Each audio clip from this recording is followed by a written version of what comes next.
వాతావరణం ఇంత ప్రతికూలంగా ఉన్నప్పటికీ కేవలం వాక్యాన్ని ప్రేమించి ఈ సమావేశాన్ని గౌరవించి ఇంత దూరం వచ్చినటువంటి మీ అందరికీ ప్రభు పేరిట కృతజ్ఞతలు, ధన్యవాదాలు తెలియజేస్తున్నాను.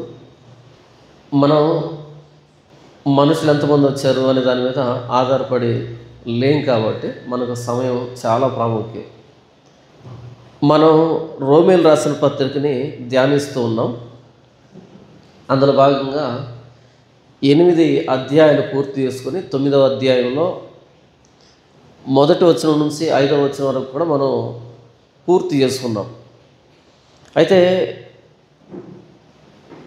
ఈ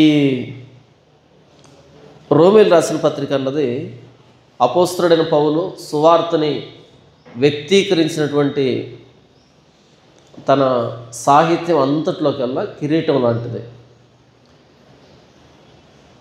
ఈ రోమీలు రాసిన పత్రిక మనకు అర్థమైతే అపోస్తలుడైన పౌలు ప్రభువైన యేసుక్రీస్తు వారిని ఎలా ప్రకటించాడు, ఎంత లోతుగా ప్రకటించాడు, క్రీస్తుని ఎలా అర్థం చేస్తున్నాడు అన్నది మనకు తెలుస్తుంది.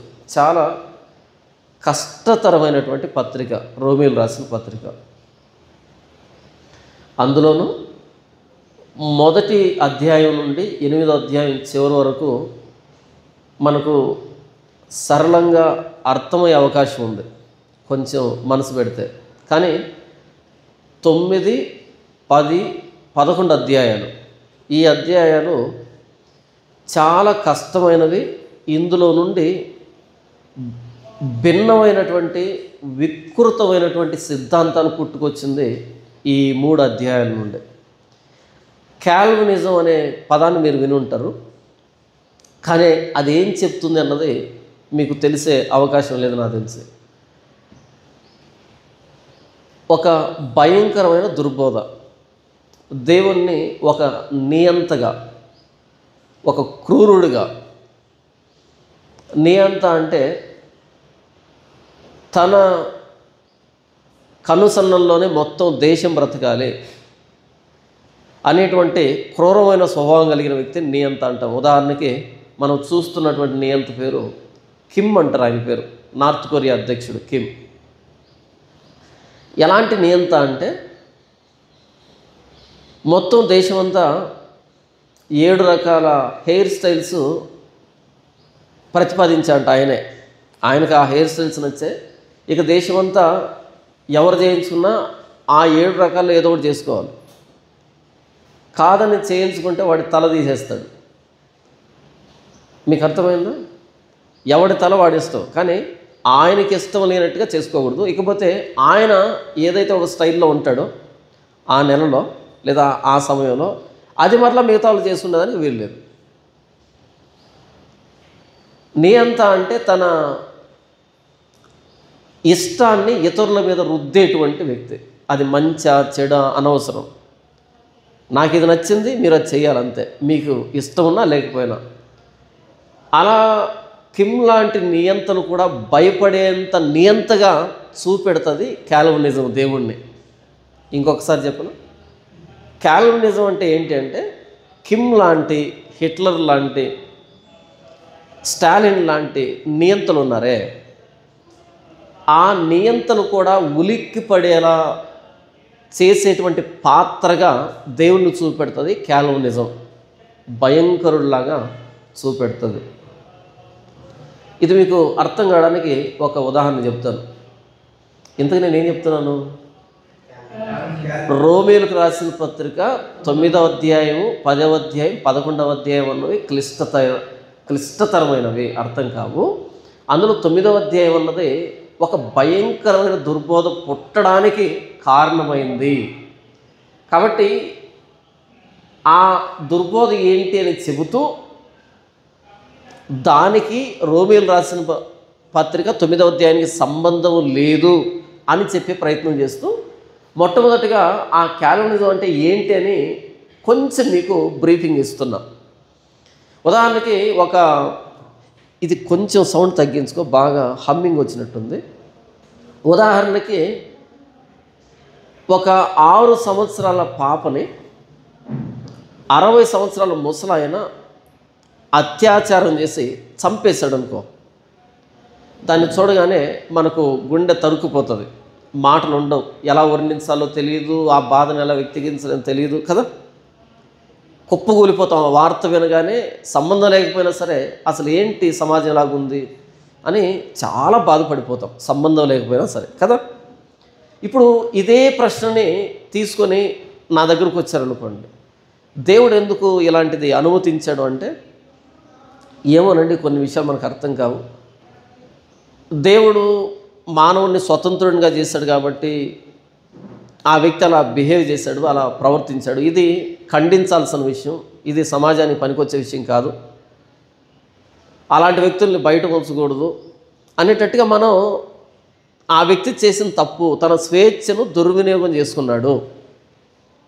మంచి చెడు నిర్ణయించుకునేటువంటి సామర్థ్యం మనకుంది, ఏది చేయాలో ఏది చేయకూడదో ఆ విచక్షణ దేవుడు మనకిచ్చాడు. కానీ దేవుడిచ్చిన స్వేచ్ఛని ఇలా దుర్వినియోగం చేయడం అన్నది, ఇతరుల హక్కుల్ని కాలరాయడం అన్నది, ఇతరుల జీవితాన్ని నాశనం చేయడం అన్నది మన సంతోషం కోసం, అది దేవుడు మెచ్చే పని కాదు. ఇది దేవుడు తీర్పు తీర్చే విషయం, ఇది దేవుడు శిక్షించే విషయం ఇది అనేటట్టుగా మనం మాట్లాడతాం. అంతేనా? ఇంకేమైనా ఉందా? కానీ ఇదే ప్రశ్న మీరు ఒక క్యాల్వినిస్ట్ని అడిగారు అనుకోండి, క్యాల్వినిస్ట్ ఏం చెప్తాడు తెలుసా? దేవుడు ఆ అమ్మాయిని అలా చేశాడు, ముందే నిర్ణయించాడు, 6 సంవత్సరాలకి ఇలా అత్యాచారానికి గురి కావాలని దేవుడు నిర్ణయించాడు, ఈ వ్యక్తి అత్యాచారం చేయాలని నిర్ణయించాడు, ఇద్దరిని పుట్టించింది ఆయన, ఇద్దరు నిర్ణయించింది ఆయన అలా జరగాలని. దేవుడు అలా నిర్ణయించాడు కాబట్టి అలా జరిగింది. ఇప్పుడు తప్పెవరిది? దేవుడిదే. ఈ వ్యక్తిని అరెస్ట్ చేయాల్సిన అక్కర్లేదు, ఈ పాప మీద జాలిపడాల్సిన అక్కర కూడా లేదు. ఎందుకని? ఇది మీరు వింటున్నప్పుడు ఏదో గుర్తొస్తుంది కదా మీకు. ఈ పాప అలా అత్యాచారానికి గురి కావాలని ఆయనే నిర్ణయించాడు, ఈ వ్యక్తి అలా అత్యాచారం చేసి చంపాలని ఆయనే నిర్ణయించాడు. చేసింది ఈయన కాదు, చేయించుకుంది ఆ పాప కాదు, అంతా ఆయనే. ఏదో గుర్తొస్తుంది కదా మనకి. మన బంధువులు కానీ స్నేహితులు కానీ ఏదైనా పని చేస్తారు, ఏంట్రా ఇలా చేసావంటే, నాదేముందని అంతా అలా రాసి పెట్టుంది, అలా జరిగింది. సరే, ఇక్కడేమీ రాతలేదు, ఇక్కడేమీ లేదు. దేవుడు మనల్ని స్వేచ్ఛా జీవులుగా స్వతంత్రులుగా చేశాడు, మనం ఏం చేయాలంటే దాన్ని చేయొచ్చు. ఓకే, క్యాల్వినిజం అంటే అర్థమైందా? ఎక్కడ తీసుకెళ్ళింది? అంతా అక్కడ తీసుకెళ్తుంది, అది క్యాల్వినిజం అంటే. అయితే దీన్ని సమర్థించడానికి లేఖనాన్ని వాడుకుంటారు, వాళ్ళని క్యాల్వినిస్ట్ అంటాం. మొత్తానికి క్రూరమైనటువంటి ఒక వ్యక్తిగా దేవుణ్ణి చిత్రీకరించే ప్రయత్నమే ఇది. ఎందుకు ఇలా జరిగింది? ఆయన ఇలా నిర్ణయించాడు, అలా జరిగింది. రేపు నేను చనిపోయిన తర్వాత నరకానికి వెళ్ళాను అనుకో, ఎందుకు చనిపోయిన నరకానికి వెళ్ళాడు? ఆయన నరకానికి వెళ్ళాలని పెట్టాడు కాబట్టి నరకానికి వెళ్ళాడు, అంతే. నేను ఎందుకు పరలోకం వెళ్తాను? ఆయన నన్ను పరలోకానికి తీసుకోవాలనుకున్నాడు కాబట్టి పరలోకానికి వెళ్తాను, అంతే. మధ్యలో నాదేముంటుందో, ఆయన ఏమనుకుంటే అది జరుగుతుంటుంది. ఇలాంటి ఒక భయంకరమైన దుర్బోధ, కల్ట్ అంటారు దాన్ని, కల్ట్, దుర్బోధ, క్యాల్వినిజం అనే దుర్బోధ పుట్టుకొచ్చింది. దానికి పునాది ఈ రోమీలకు రాసిన పత్రిక 9వ అధ్యాయం నుంచి వాళ్ళు తీసుకున్నారు, కానీ ఒరిజినల్ అర్థం అది కాదు. ఇదంతా నేను ఎందుకు చెప్పాల్సి వచ్చిందంటే, ఇప్పుడు మనం మాట్లాడుకొనబోతున్నటువంటి అధ్యాయం అన్నది మనం ప్రతిరోజు చదువుకుంటున్నటువంటి ఏదో ఒక అధ్యాయం లాంటిది కాదు, అంత సులభంగా అర్థమయ్యేది కాదు. వాస్తవానికి 9వ అధ్యాయాన్ని, 10వ అధ్యాయాన్ని, 11వ అధ్యాయాన్ని ఒకేసారి కంప్లీట్ చేసుకోవాలి. ఈ పని కనుక పెట్టుకుంటే సాయంకాలం 6 గంటలైనా అవుతుంది. కానీ ఇప్పుడు కొంచెం చెప్పి మరలా దీన్ని కొనసాగిస్తాను కాబట్టి ఈరోజు 9వ అధ్యాయము 1వ వచనం నుంచి 29 వరకు ఉన్నటువంటి ఆ మొత్తం ఆ బిట్టుని 30 నుంచి మరలా నెక్స్ట్ అధ్యాయానికి వెళ్ళిపోతుంది. 29 వరకు ఉన్నటువంటి ఆ భాగాన్ని అంతటిని కలిపి ఇప్పుడే ఆలోచిద్దాం. నేనేమనుకున్నానంటే 3 భాగాలుగా దీన్ని ఆలోచిద్దాం అనుకున్నా, కానీ ఆ సంబంధం అనేది తెగిపోతుంది, అర్థం కాదు. ఇదంతా ఒక ఆర్గ్యుమెంట్, ఒక వాదం. రోమీయులకు రాసిన పత్రిక 1వ అధ్యాయం నుండి 8వ అధ్యాయం చివరి వరకు ఒక లేఖన భాగం అయితే, 10 నుంచి 11 వరకు ఇంకొక భాగం అయితే, 12 నుండి 14 వరకు ఒక భాగం అయితే, 15, 16 చివరి భాగం. ఇది దాని వర్గీకరణ.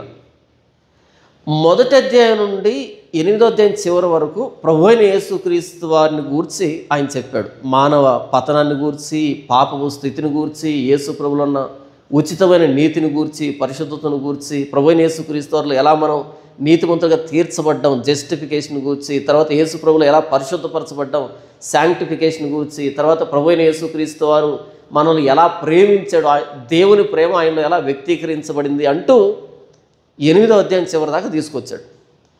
ఇప్పుడు ఆ యేసు ప్రభువుని ఆయన ఏ జనాంగంలో నుంచైతే వచ్చాడో ఆ జనాంగమే తిరస్కరించారు. అర్థమైందా? ఇంతటి గొప్పవాడని యేసు ప్రభువుని, ఇంత ప్రవచనసారమైన యేసు ప్రభువుని మొట్టమొదట చేర్చుకోవాల్సింది, స్వీకరించాల్సింది ఎవరు కదా? అయితే ఆ యూదులే, ఇశ్రాయేలీలే చాలా మట్టుగా ఆయన్ని దూరం పెట్టేశారు. అలా పెట్టగానే వచ్చేటువంటి ప్రశ్న, అదేంటి యేసు ప్రభు గురించి ఇంత చెప్పావు కదా, మరి ఆ యేసు ప్రభుని సొంత ప్రజలే ఎందుకు దూరం పెట్టారు అనే ప్రశ్న వస్తుంది. దానికి ఆయన సమాధానం చెప్పడానికి 9వ అధ్యాయాన్ని ప్రారంభించాడు. సరేనా? ఇప్పుడు యేసు ప్రభులో ఉన్నటువంటి గొప్పతనాన్ని ఏం చెప్పాడు అన్నది 1వ వచనం నుంచి 5వ వచనం చదివి వినిపిస్తాను. చెప్పిన దాన్నే, నాకు బహు దుఃఖమును నా హృదయములో మానని వేదనయు కలవు. క్రీస్తునందు నిజమే చెప్పుచున్నాను, అబద్ధమాడుట లేదు. పరిశుద్ధాత్మయందు నా మనస్సాక్షి నాతో కూడా సాక్ష్యమిచ్చుతున్నది. సాధ్యమైన ఎడల దేహ సంబంధులైన నా సహోదరుల కొరకు నేను క్రీస్తు నుండి వేరే శాపగ్రస్తుడనై ఉండకూడదును. వీరు ఇశ్రాయేలీలు దత్తపుత్రత్వమును, మహిమయు, నిబంధనలను, ధర్మశాస్త్ర ప్రధానమును, అర్చన ఆచారాదులను, వాగ్దానములను వీరివి. పితరులు వీరివారు. శరీరమును బట్టి క్రీస్తు వీరిలో పుట్టెను. ఈయన సర్వాధికారి అయిన దేవుడై ఉండి నిరంతరం స్తోత్రార్హుడై ఉన్నాడు. ఆమెన్. ఇంతవరకు ఏం చెప్పాడు? ఈయన, వీరు అని మాట్లాడుతున్నాడు. వీరు అంటే ఇశ్రాయేలీలు. ఇశ్రాయేలీలు ఎంత ఆధిక్యత కలిగిన వారంటే, దేవుని విమోచన కార్యక్రమంలో, ఈ రక్షణ కార్యక్రమంలో వారి పాత్ర ఏంటి అంటే, పితరులు వీరు వారు.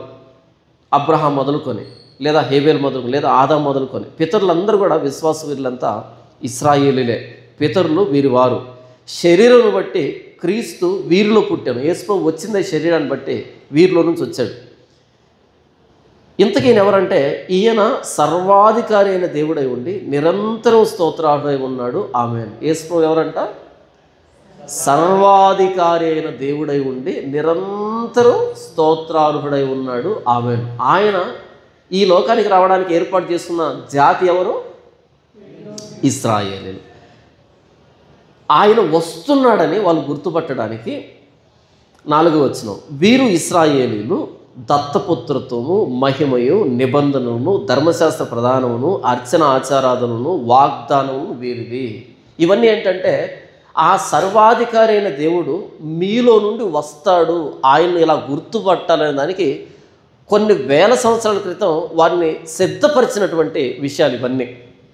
సరే, కొన్ని వేల సంవత్సరాల నుంచి ఈ నిబంధనలు కానీ, మహిమ కానీ, అర్చనాచారాలు, ఆరాధనలు, ధర్మశాస్త్రము, మహిమ ఇవన్నీ కూడా ఇచ్చాడు. యేసుప్రభు వచ్చాడు. అయితే ఆయన్ని వాళ్ళు అంగీకరించలే. ఇది వినగానే కొంచెం నిరుత్సాహం అనిపిస్తుంది. మరి దేవుడు ఇన్ని ఇచ్చి ఏం ప్రయోజనం? ఇన్ని ఇచ్చి ఏం ప్రయోజనం ఆయన గుర్తుపట్టకపోతే? అప్పుడు ఇచ్చినవన్నీ వృధానే కదా.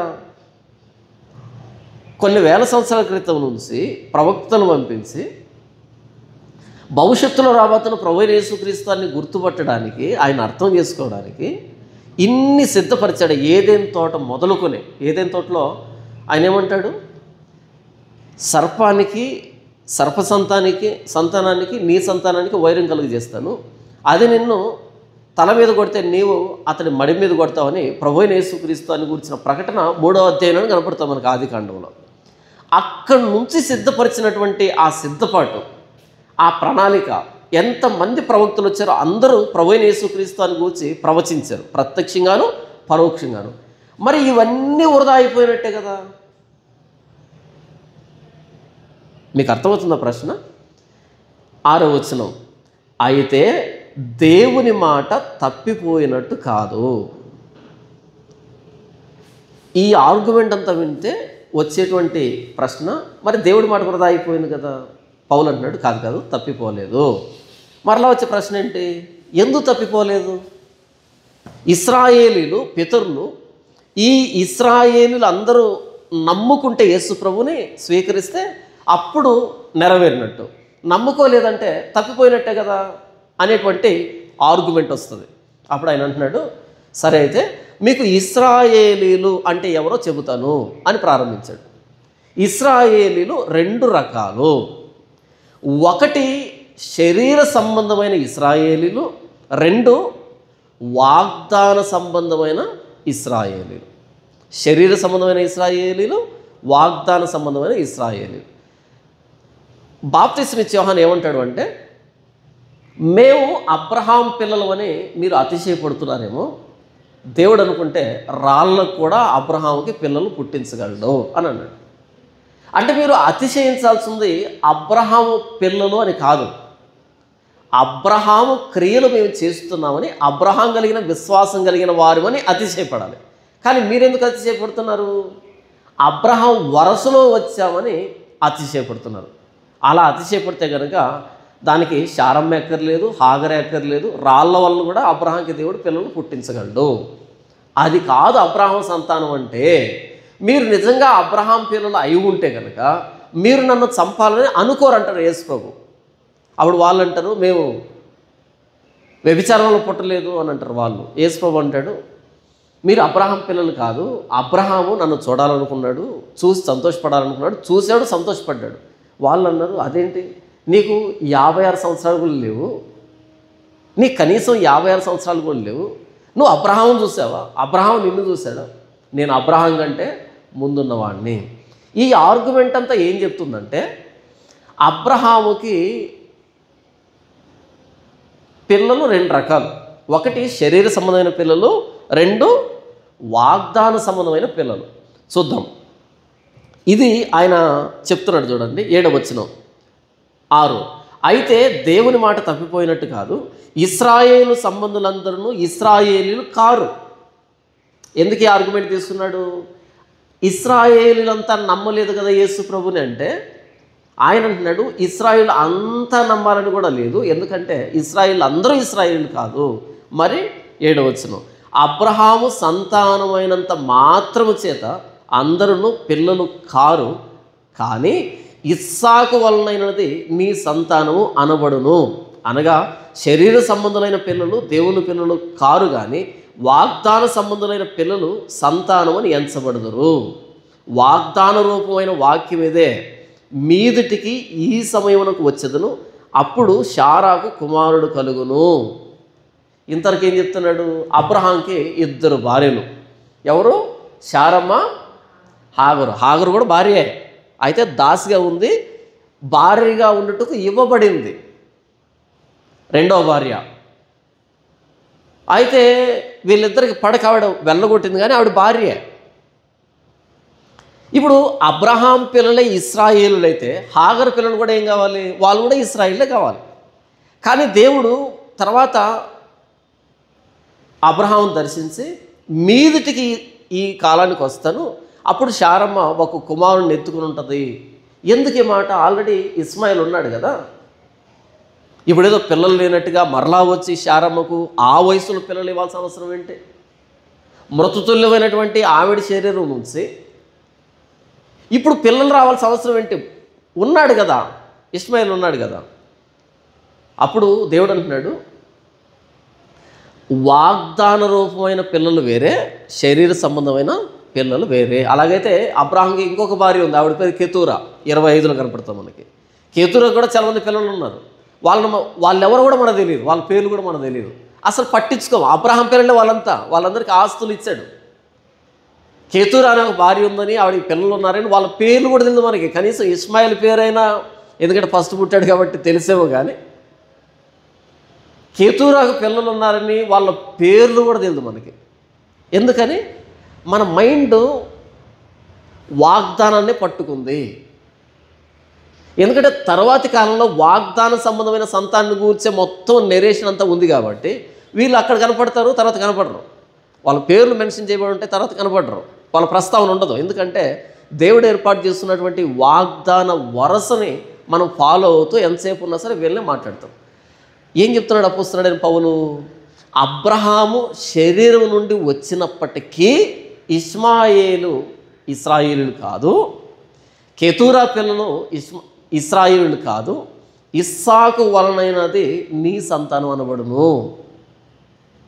అంటే అబ్రహాము సంతానం అంతా ఇశ్రాయేలీయులు కాదు కాబట్టి అందరూ నమ్మాలనే ఆర్గ్యుమెంట్ అన్న తప్పు అని చెప్తున్నాడు. మొదటి ఉదాహరణ. ఇప్పుడు రెండవ ఉదాహరణ చెప్తున్నాడు. ఇస్సాకు దగ్గరకు వచ్చాడు. మరలా అబ్రహాం సంతానం చెప్పాడు, ఇష్మాయేల్ని ఇస్సాకుని డివైడ్ చేశాడు. ఇప్పుడు మరలా ఇస్సాకు దగ్గరకు వచ్చాడు.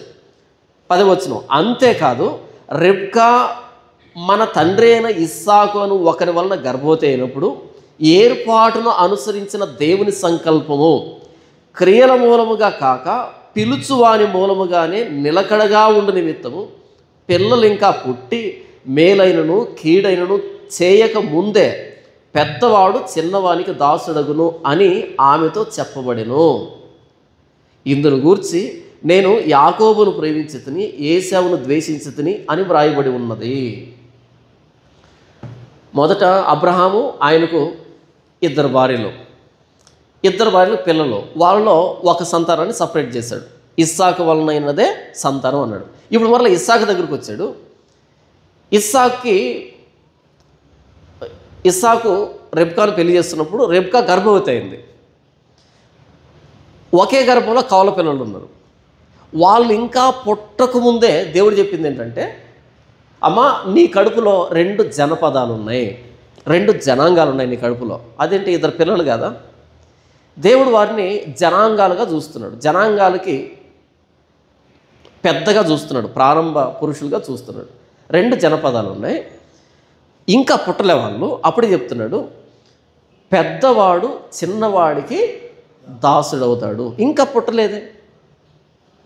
అంటే ఇప్పుడు దేవుడు ఏర్పాటు చేసుకుంటున్న వరస ఏంటన్నమాట? పెద్దవాడినా చిన్నవాడినా? చిన్నవాడిని ఏర్పాటు చేసుకుంటున్నాడు ఆయన. దేనికి? నరకానిక పరలోకానికి? దేనికి ఏర్పాటు చేస్తున్నాడు?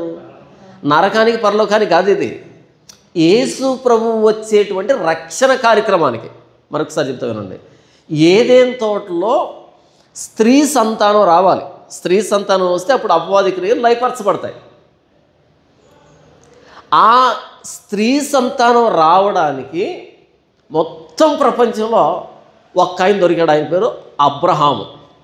ఆనాటి ప్రపంచంలో పిలిస్తే ఒక్క ఆయన లోపడ్డాడు. సరే అయితే నేను నీ సంతానాన్ని బట్టి భూలోక వంశాలన్నింటినీ ఆశీర్వదిస్తాను ఆయన ఏర్పాటు చేస్తున్నాడు. ఆయనలో మరలా ఎవరిని ఏర్పాటు చేస్తున్నాడు?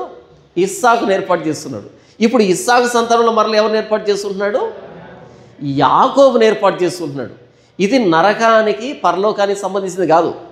నేను చెప్పానా, కాల్వినిజం అన్నది ఇప్పుడు దేవుడు ఏమంటున్నాడు? పుట్టకముందే మేలైనను కీడైనను చేయకముందే చిన్నవాడు అన్నాడు. దీన్ని బట్టి ఏం చేశారు?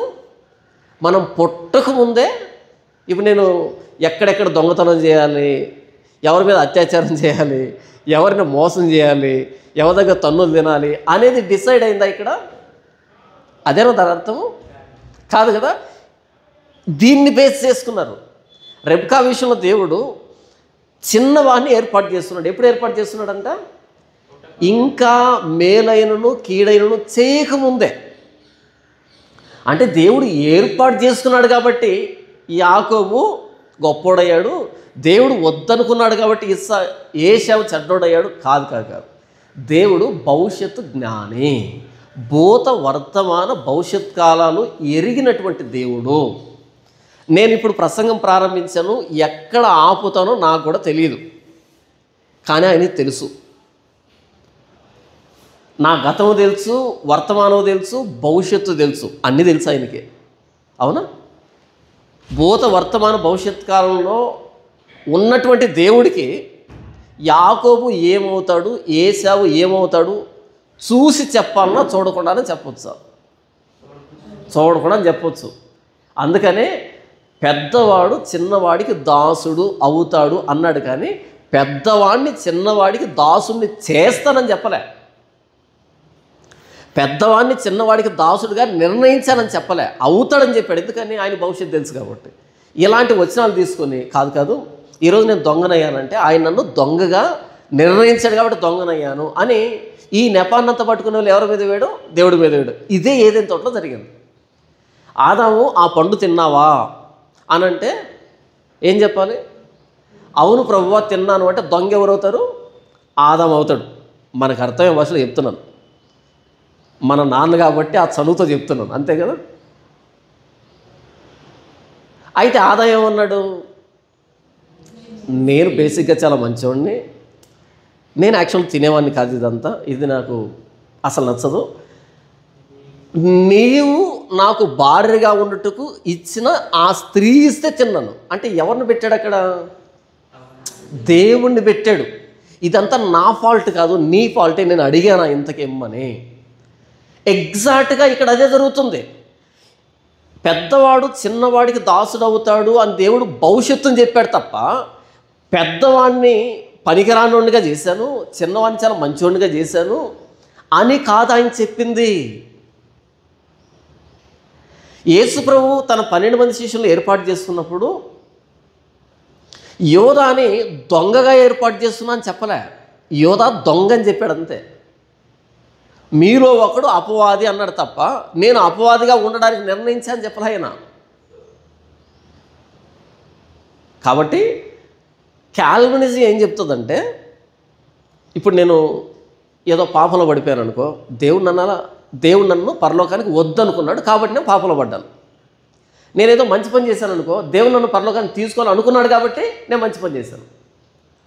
అంటే చెడు చేసిందినేం కాదు, మంచి చేసిందేం కాదు, రెండు చేయించింది ఆయన. ఎందుకు చేయించాడు? నన్ను అక్కడికి తీసుకోవాలనుకుంటే ఇది నిర్ణయిస్తాడు, లేదా ఇక్కడికంటే. ఎందుకు చాలామంది నరకానికి వెళ్తున్నారు అని అడిగితే కాల్వినిస్టులు చెప్పేది ఏంటంటే, వాళ్ళను దేవుడు పుట్టించింది నరకానికే, అందుకే నరకానికి వెళ్తున్నారు. ఎందుకు పరలోకానికి వెళ్తున్నారంటే వాళ్ళ దేవుడు పరలోకాన్ని తీసుకోవడానికే ఏర్పాటు చేశాడు, అందుకే వాళ్ళు పరలోకానికి వెళ్తున్నారు. అంతేగాని మన ఛాయిస్ లేదు ఇక్కడ. ఇలాంటి వచనాలను ఆధారం చేసుకుని చెప్పారు. కానీ ఇక్కడ అర్థం ఏంటి? యాకోబుని ఏశావుని దేవుడు ఏర్పాటు చేసుకుంది నరకానికి పరలోకానికి కాదు, రక్షణ కార్యక్రమం అన్నది ఆ లైన్ ఎలా రావాలి అనే దానికి మాత్రమే చెప్పబడింది.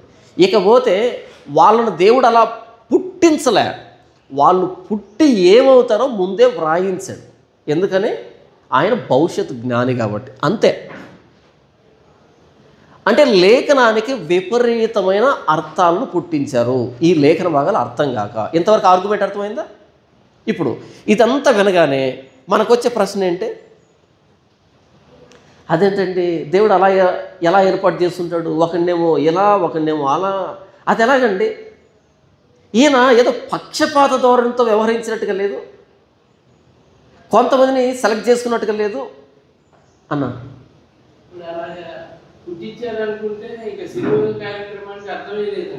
అక్కడికే వస్తున్నా, వెరీ గుడ్, అక్కడికే వస్తున్నా. ఇప్పుడు మీకున్నటువంటి స్పృహ అది లేదు బయట వాళ్ళకి, అలా సిద్ధాంతాలు పుట్టుకొచ్చి అక్కడికే వస్తున్నాం మనం. ఇక ఒకవేళ అదే కనుక అయితే ఇక యేసుప్రభు అక్కర్లేదు. యేసుప్రభు ఎందుకు ఇక ప్రకటించడం ఎందుకు, మనం ఇలా మీటింగ్ పెట్టుకోవడం ఎందుకు, ప్రార్థన ఎందుకు, పశ్చాత్తాపం ఎందుకు, మారు మనసు ఎందుకు, ఇవన్నీ అనవసరం. ఓకే, ఇప్పుడు ఆర్గ్యుమెంట్ ఏమొస్తుందంటే, అదేంటి ఆయన అక్కడ ఇస్సాకుని ఏర్పాటు చేస్తున్నాడు, ఇక్కడేమో యాకోబుని ఏర్పాటు చేస్తున్నాడు అంటే మిగతా వాళ్ళు వద్దా అనేటువంటి ఒక ఆర్గ్యుమెంట్ వస్తుందా? దాన్నే వ్రాస్తున్నాడు చూడండి 14వ వచనం. కాబట్టి ఏమందుము దేవుని యందు అన్యాయము కలదా? ఇదంతా ఆర్గ్యుమెంట్. నేను చెప్పాను కదా 9వ అధ్యాయం 1వ వచనం నుంచి 29 వరకు ఒక ఆర్గ్యుమెంట్, అది తర్వాత ఇంకొక ఆర్గ్యుమెంట్ నెక్స్ట్ మంత్ చూద్దాం అది. కాబట్టి ఏముందో, దేవుని యందు అన్యాయము కలదా? దేవుడు అన్యాయస్తుడా? అదే అనిపిస్తుంది కదా, అన్యాయస్తుడే అనిపిస్తుంది. మరి అంతే కదా, ఒకరిని వద్దనుకున్నాడు, ఒకరిని కావాలనుకున్నాడు, అన్యాయస్తుడా? సరే, మీకు ఒక ఉదాహరణ చెప్తాను. మీరు కారులో వెళ్తున్నారు, సిగ్నల్ దగ్గర కారు ఆగింది. కారు ఆగగానే ఎవరో ఒక ఆయన వచ్చాడు, తట్టాడు విండో దగ్గర, అయ్యా ధర్మం చేయండి అన్నాడు. మీరు అసలు పట్టించుకోవాలి, అలాగే చూస్తున్నారు. ఇంకో సిగ్నల్ దగ్గర ఆగారు, అక్కడ ఎవరో తట్టారు, అయ్యా అన్నారు. జేబులోంచి 10 రూపాయలు తీసి ఆ వ్యక్తికి ఇచ్చారు. పక్క సీట్లో నేను కూర్చో ఉన్నా. మళ్ళీ ఇంకొక సిగ్నల్ దగ్గర ఆగారు, ఎవరో తట్టారు, అయ్యా అన్నారు, మీరు ఇవ్వలే. ఇంకో సిగ్నల్ దగ్గర ఆగారు, ఇచ్చారు. నేను అన్నాను, అన్న మీరు ఎంత అన్యాయస్తులన్నా, ఆ సిగ్నల్ దగ్గరేమో ఇవ్వలేదు, ఇంకో సిగ్నల్ దగ్గర ఇచ్చారు. అంటే ఆ వ్యక్తి అంటే మీకు ఇష్టం లేదా? ఈ వ్యక్తి అంటే మీకు ఇష్టమా? మీకు ఎంత అన్యాయం, మీ మనసు ఎంత అన్యాయమైన మనసు అన్నాను అనుకోండి. అప్పుడు మీరు ఏం చెప్తారు నాకు? మీరు అన్యాయస్తులేనా ఎంతకి? ఫస్ట్ ఆఫ్ ఆల్, బెగ్గింగ్ అన్నది ఉద్యోగం కాదు. మీరు చెప్తే వాళ్ళు చేయట్లేదు. వాళ్ళకు మీరు జీతం ఇవ్వాలనేటువంటి నిబంధనలకు మీరు లోబడలేరు. అందరూ బెగ్గర్సే అడుక్కుంటున్నారు. మీ దగ్గర డబ్బు ఉంది, ఈ వ్యక్తికి ఇవ్వాలనిపించింది ఇచ్చారు, ఆ వ్యక్తికి ఇవ్వద్దు అనిపించింది ఇవ్వలేదు.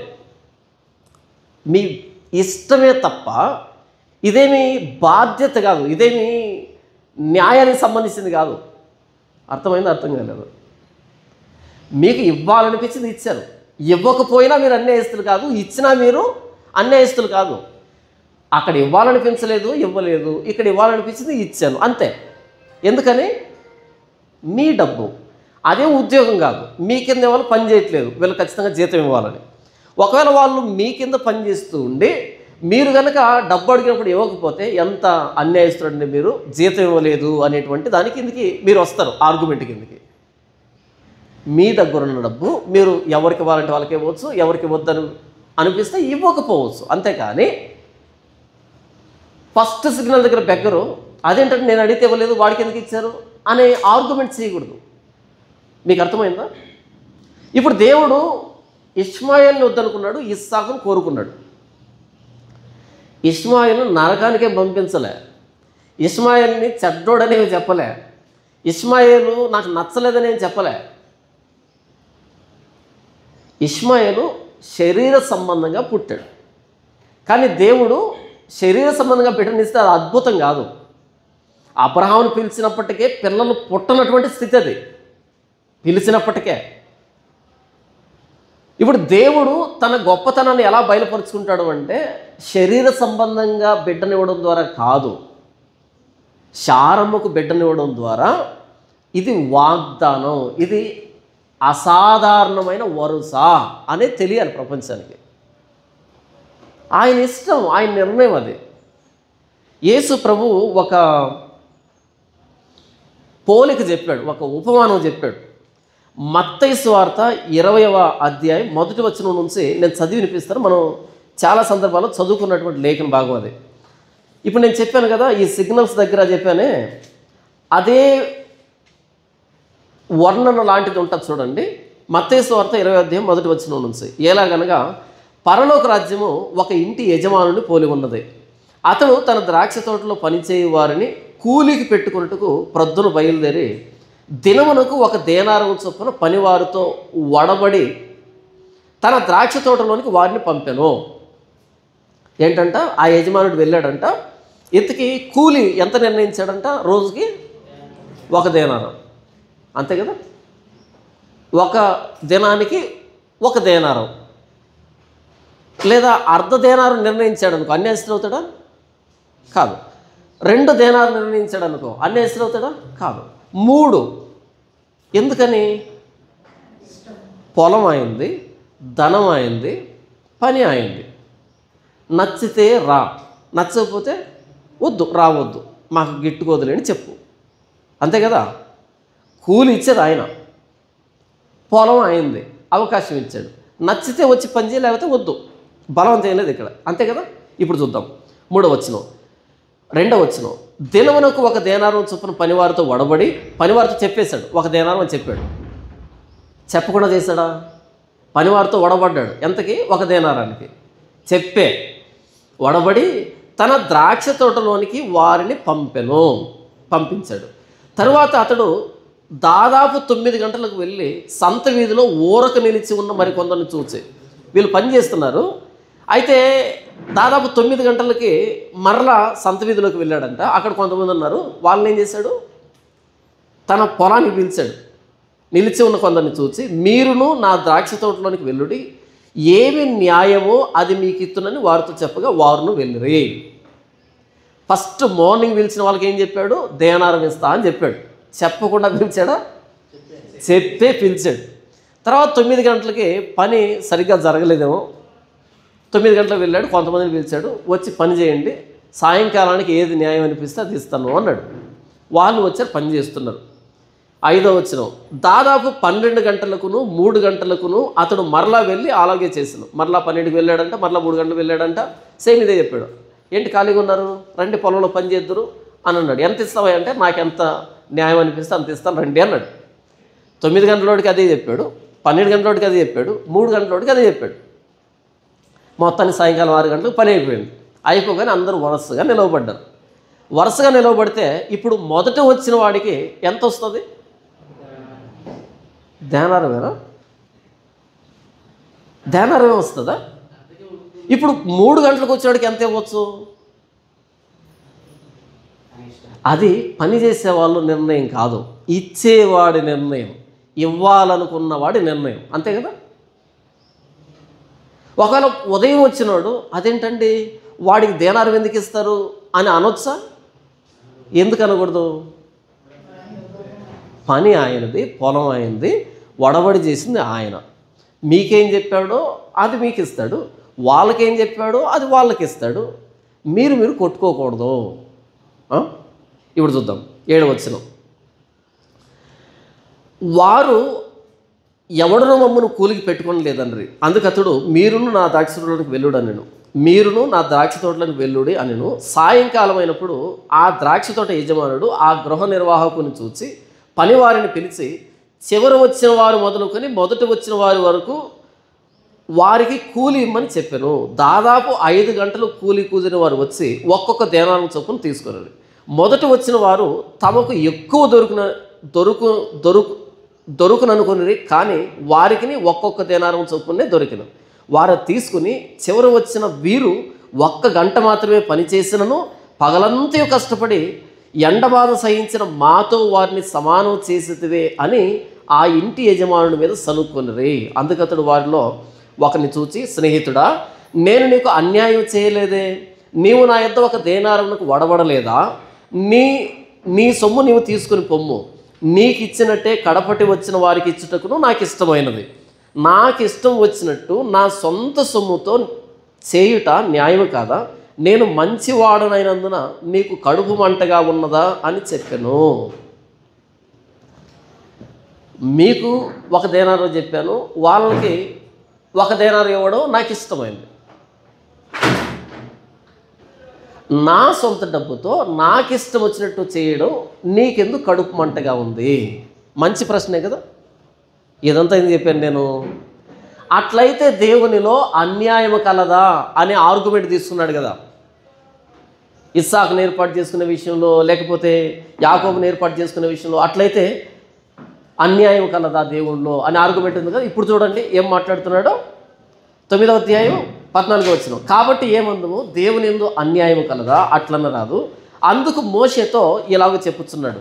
మరలా చరిత్రలోకి తీసుకుని వెళ్ళి దేవుడు మోషేతో ఏమన్నాడు అన్న చెప్తున్నాడు. చూడండి, ఎవనిని కరుణింతునో వానిని కరుణింతును, ఎవని ఎడల జాలి చూపుతునో వాని ఎడల జాలి చూపుదును.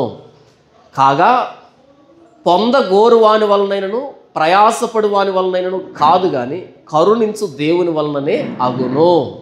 మరియు లేఖనం ఫరోతో ఇలాగ చెప్పెను, నేను నీ యందు నా బలము చూపుటకును నా నామము భూలోకమందంతటా ప్రచురమగుటకును అందు నిమిత్తమే నిన్ను నియమించుతని. ఇక్కడేమన్నాడు ఆయన?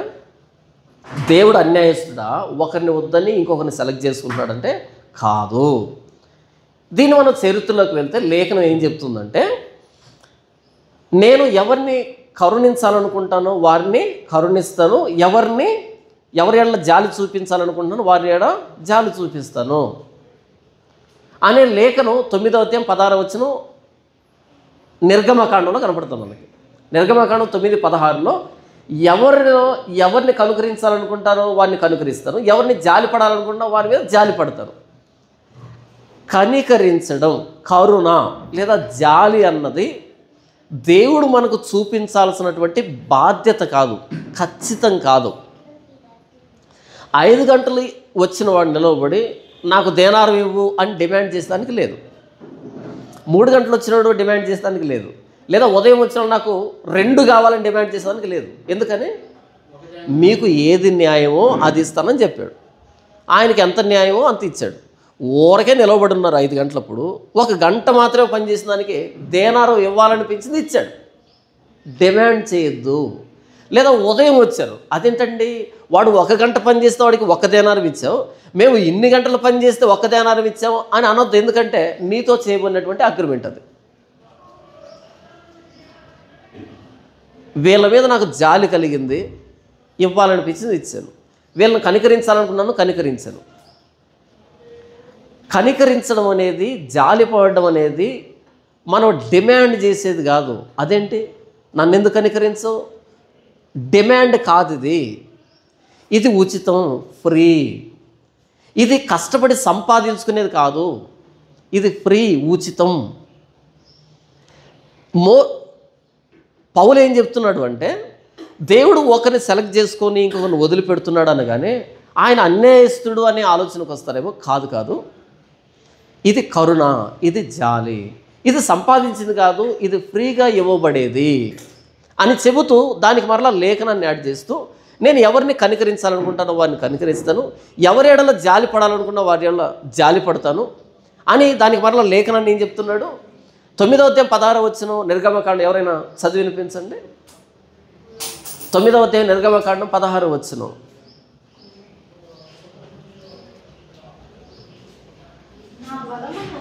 నా బలమును నీకు చూపునట్లును భూలోకమంతటా నా నామమును ప్రచురం చేయుటకును ఇందుకే నేను నిన్ను నియమించుతని. ఇప్పుడు చదివి విన్నారు కదా. ఇప్పుడు చూడండి 17వ వచనం. మరియు లేఖను ఫరోతో ఇలాగ చెప్పాను, నేను నీ యందు నా బలము చూపుటకును నా నామం భూలోకమంతటా ప్రచురమగుటకును అందు నిమిత్తమే నిన్ను నియమించుతని. 2 ఒకటే కదా. ఇందులో ఏమంటున్నాడు దేవుడు ఫరోతో? ఫరో, నేను నిన్ను ఎందుకు నియమించాను అంటే నా బలాన్ని చూపించడానికి, నా నామాన్ని ప్రచురం చేయడానికి. ఇది మరలా క్యాల్వినిస్టులు ఏం చేశారు అంటే, చూసారా, ఫరో అంత కఠినంగా వ్యవహరించడానికి దేవుడే కారణం. ఎందుకంట ఇది క్యాల్వినిస్టులు చెప్పేది చెప్తున్నాను, దీని వివరణ తర్వాత మాట్లాడుకుంటాం. దేవుడు తన నామాన్ని బయలుపరుచుకోవడానికి, తన బలాన్ని చూపించడానికి ఫరోను పుట్టించాడు. అంటే ఫరో కఠినపరుచుకున్నాడు కదా, తప్పెవరిది? దేవుడిదే ఈ లెక్కన. ఎందుకని? ఆయన బలాన్ని చూపించాలన్నా, ఆయన నామాన్ని ప్రచురపరుచుకోవాలన్నా ఫరో ఒక్క అద్భుతం జరగగానే క్షమాపణ చెప్పేసి అందరూ పంపించేశాడు అనుకో, మిగతా 9 అద్భుతాలు మిగిలిపోతాయి. దేవుడు ఎంత గొప్పడో తెలియదు. ఫరో కఠినపరుచుకుంటేనే మిగతా 9 కూడా బయలుపరచబడతాయి, దేవుడు గొప్పతనం తెలియబడుతుంది. కాబట్టి దేవుడు తన బలాన్ని చూపించడానికే ఫరోను పుట్టించాడు. కాబట్టి ఫరో నరకానికి వెళ్ళాలని దేవుడు నిర్ణయించాడు, నరకానికి వెళ్ళాడు. అంతేనా దాని అర్థం? దాని అర్థం అది కాదు. ఇక్కడ ఏం మాట్లాడుతున్నాడు పౌలు అంటే, ఫరో చిన్నపిల్లల్ని, ఇశ్రాయేలీయుల చిన్నపిల్లల్ని పురిట్లోనే చంపమని మంత్రసానుల్ని నియమించాడు. పూయ, షిఫ్రా అనేటువంటి ఇద్దరిని నియమించి వాళ్ళతో ఏం చెప్పాడు అంటే, ఆడబిడ్డ పుడితే వదిలిపెట్టండి, మగబిడ్డ పుడితే చంపేసండి. మంచోడా చెడ్డోడా? పసికందుల్ని చంపమని అదొక జీవోపాధి చేసి కొంతమందికి ఉద్యోగాలు ఇచ్చాడంటే, చంపే ఉద్యోగం ఇచ్చాడంటే మంచోడై ఉంటాడా చెడ్డోడై ఉంటాడా? పరమ కిరాతకుడై ఉంటాడు. ఎంత కిరాతకుడికైనా చిన్న బిడ్డను చూస్తే జాలి అనిపిస్తుంది కదా. కానీ చిన్న బిడ్డలను చంపేదానికి ఒక ఉద్యోగాన్ని స్పెషల్గా పుట్టించడం అంటే మనోడి ఆలోచన విధానం ఎలా ఏ స్థాయిలో ఉందో అర్థమవుతుందా? 2 ఒకరు పుట్టిన వాళ్ళు ఆల్రెడీ 2 సంవత్సరాల వరకు ఉంటారు కదా, వాళ్ళని ఏం చేస్తారు? తీసుకొని వెళ్ళి ఉయ్యాల్లో పడేస్తారా? నైల్ నదిలో పడేయండి. నైల్ నదిలో పడేస్తే ఏమవుతుంది? మొసళ్ళు పీక్కుని తింటాయి. ఇలాంటి ఆజ్ఞలు జారీ చేసినవాడు మంచోడు అంటాడు, చెడ్డోడు అంటాడు, పరమకిరాతకుడు అంటాడు. తర్వాత ఈ ఇశ్రాయేలీలు పురుషులు ఇంటి దగ్గర ఉంటాయి. 1 పుట్టినప్పుడు చంపేసేయండి, 2 పుట్టిన తర్వాత చిన్న వయసులో ఉంటే పడేసేయండి. ఇక ఈ 2 పుట్టడం ఎందుకు, చంపడం ఎందుకు? ఇంకొక జీవో తీసుకొచ్చాడు. అదేంటంటే ఈ ఇశ్రాయేలీల పురుషులకి విశ్రాంతి అనేది దొరకకుండా పగలంతా కష్టపడాలి, రాత్రంతా ఏం చేయాలి? దేశమంతా తిరిగి కొయ్యకాలు సంపాదించాలి. కొయ్యకాలు అంటే తెలుసా మీకు? ఎప్పుడైనా వరి కోత చూసారా? వరి కోయడం చూసారా? వరి కోత కోయగానే ఒక బెత్తెడు మొదళ్ళు మిగిలిపోతాయి, దాన్ని కొయ్యకాలు అంటారు. పైనంతా కోసేస్తే బెత్తెడు మిగిలిపోతాయి, దాన్ని కొయ్యకాలు అంటారు అన్నమాట. ఇశ్రాయేలు పురుషులు ఏం చేయాలంట? ఉదయం మొదలుకొని సాయంకాలం దాకా ఇటుకలు చేస్తే పని చేయాలి. మరి రాత్రి ఏం చేయాలి? ఇంటికి వచ్చి కుటుంబంతో గడిపాడు అనుకో, పిల్లలు పుట్టరా? పుడతారు. పుట్టిన తర్వాత చంపే జీవో పాస్ చేశాడు, పుట్టిన వాళ్ళు చంపే జీవో పాస్ చేశాడు, పుట్టకుండా జీవో పాస్ చేశాడు. అదేంటంటే పగలంతా కఠినమైన సేవ చేయించండి. పగలంతా ఏం చేయాలి? కఠినమైన సేవ చేయించండి. ఇక రాత్రిపూట నేరుగా ఇంటికి వెళ్ళి పడుకునే కార్యక్రమం కాకుండా దేశమంతా తిరిగి కొయ్యకాలు సంపాదించాలి. అలా దేశమంతా తిరిగి బెత్తడి మిగిలిపోయినటువంటి దాన్ని లోడుకుంటూ ఆ గడ్డిని ఎంత గడ్డి సేకరించాలి? గడ్డి ఆయన కదా ఇవ్వాలి కాల్చేదానికి. మీరే సంపాదించాలి. ఎందుకని? ఇంటి దగ్గరికి వెళ్తే పిల్లలు పడతారు. ఇలాంటి వాడిని దేవుడు ప్రత్యేకంగా కఠినపరచాలనా, లేకపోతే ఆల్రెడీ కఠినాత్ముడేనా? నెక్స్ట్ ఆర్గ్యుమెంట్ అదే. అదేంటంటే దేవుడు కఠినపరిచాడు. హోల్డ్ ఆన్, ఆగండి. 7వ అధ్యాయం నుంచి ప్రారంభించి 14వ అధ్యాయం దాకా జరిగింది ఈ కఠినపరిచే కార్యక్రమం అన్నది.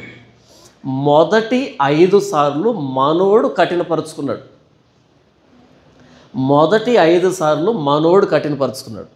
తర్వాత 5 సార్లు దేవుడు కఠినపరిచాడు. దేవుడు కఠినపరచకపోయినా వీడు కఠినాత్ముడే. అయితే ఎందుకు కఠినపరిచాడు? చివరి 5 సార్లు ఇంకా పెండింగ్ ఉన్నాయి. ఇప్పుడు వీడేం పుచ్చుకొని మారిందేమీ లేదు, పోవడం తప్ప మారడు వీడు. ఫరో చచ్చిపోతాడు కానీ పశ్చాత్తాపడు, మారుమనసు పొందడు. ఈ 5వ దాంట్లోనే పోయాడు అనుకో, 5 మిగిలిపోతాయి. వాడిని ఇంకా ప్రొలాంగ్ చేయించాడు బ్రతికేదానికి. ఎందుకని? ఆయన బాహుబలం ప్రపంచానికి బహిర్గతం కావడానికి. లేదు, మోషే రాకముందే ఫరో చచ్చిపోయినా ఎక్కడికి వెళ్తాడు? మోషే ఐగుప్తుకు రాకముందు చచ్చిపోయినా ఎక్కడికి వెళ్తాడు? నరకానికి వెళ్తాడు. లేదు, ఇప్పుడు ఎంత వద్దు, ఈ పిల్లలను చంపడం కానీ, పురిట్లో చంపడం కానీ, ముందు చంపడం కానీ, ఇదంతా వద్దు. అసలు ఎవరిని చంపలే మనోడు, చచ్చిపోతే ఎక్కడికి వెళ్తాడు? ఎందుకు పోతాడు? అసలు ఎవరిని చంపలేదు కదా, ఆయన పని ఏదో ఆయన చేసుకుంటున్నాడు, ఆయన రాజ్యం ఏదో పరిపాలించుకుంటున్నాడు. ఎక్కడికి వెళ్తాడు ఈ వ్యక్తి? నరకమే వెళ్తాడు. ఎందుకు వెళ్తాడు? నీతిమంతుడు లేడు, ఒక్కడు లేడు. అందులో ఫరో కూడా కాదు, ఇశ్రాయేలు కూడా కాదు. నీతిమంతుడు లేడు, ఒక్కడు లేడు.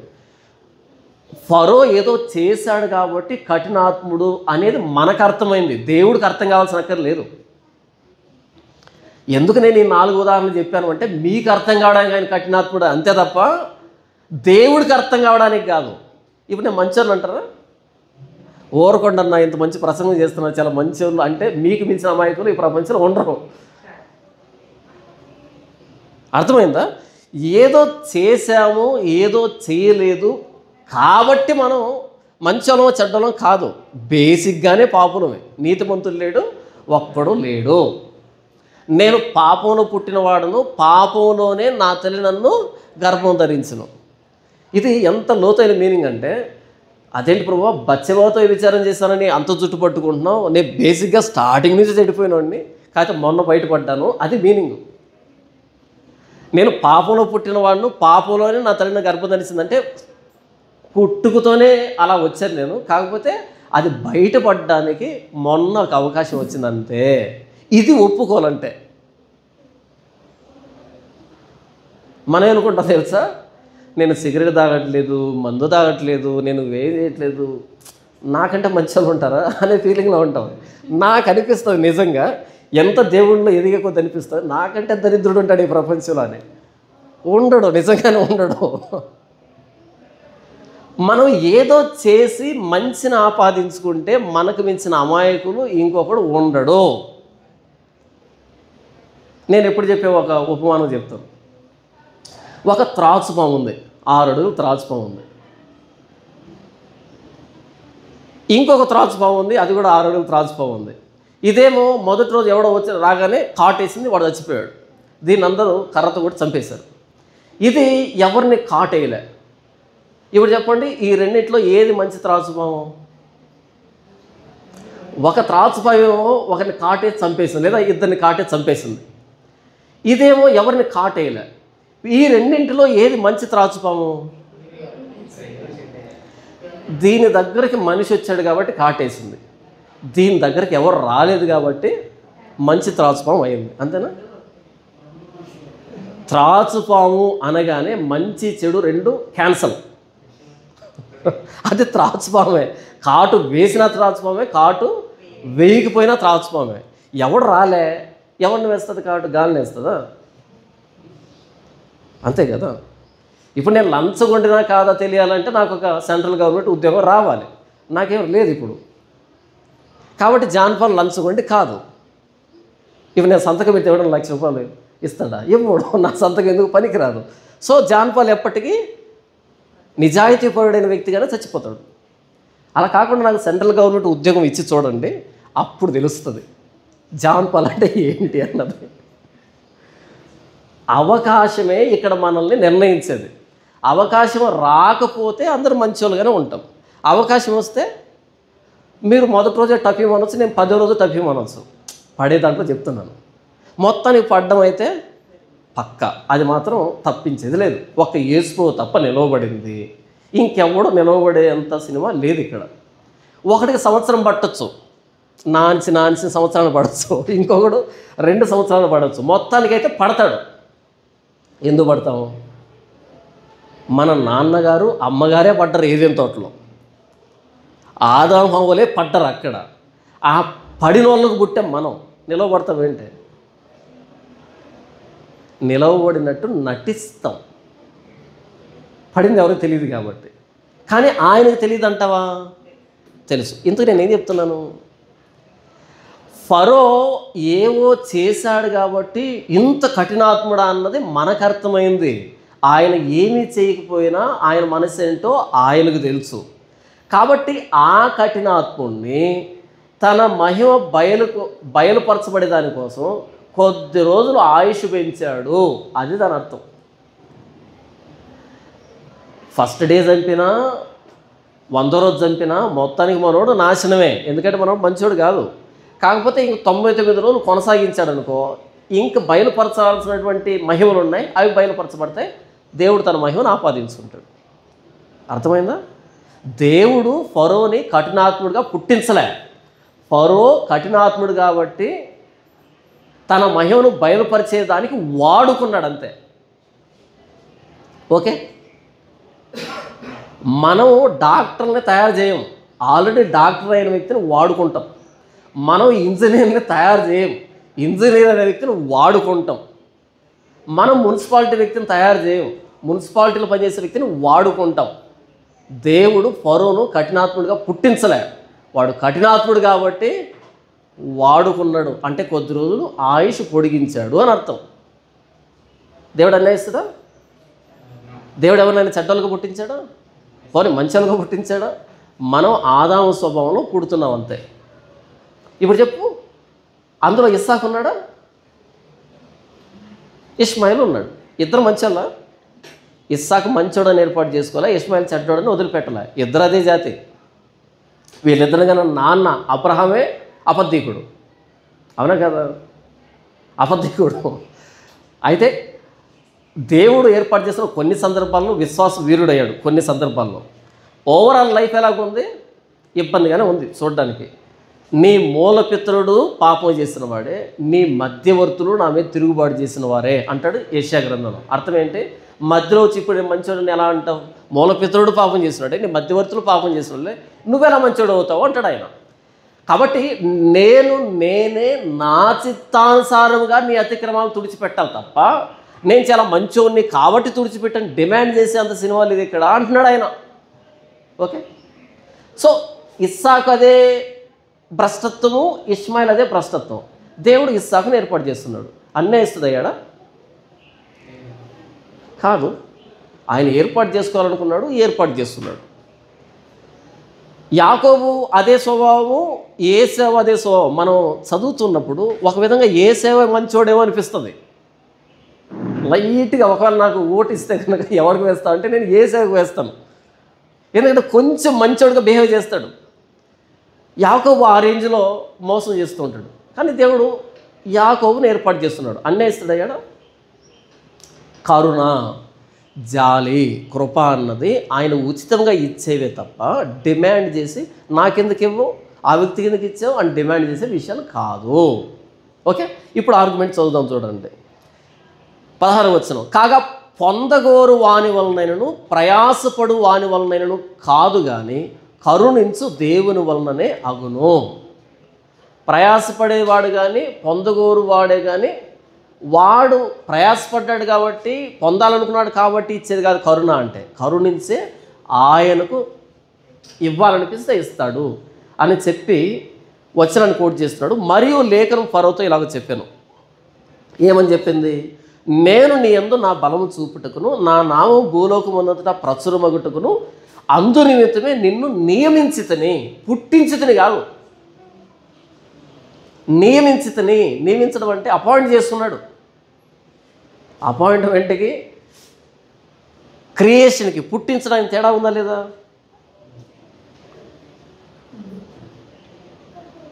ఉదాహరణకి ఇప్పుడు మీరు లోపల కూర్చొని వింటున్నారు, ఇద్దరు వ్యక్తులు బయట నిలబడి అక్కడ కాదు ఇక్కడికి రండి అని పిలుస్తున్నారు. అక్కడ నిలబడి వాళ్ళు దానికి నియమించబడ్డారు, మీరు దీనికి నియమించబడ్డారు. మీరు కాళ్ళు ఎగరేసేదానికి లేదు, వాళ్ళు ఉసురు అనేదానికి వీలు లేదు. ఎవరి పని వాళ్ళది. అపాయింట్మెంట్ అనే చెప్తున్నాను. నియమించితని, పుట్టించలేదు. క్యాల్వినిస్టులు ఏం చేశారు? దీన్ని పుట్టించాడు అన్నారు.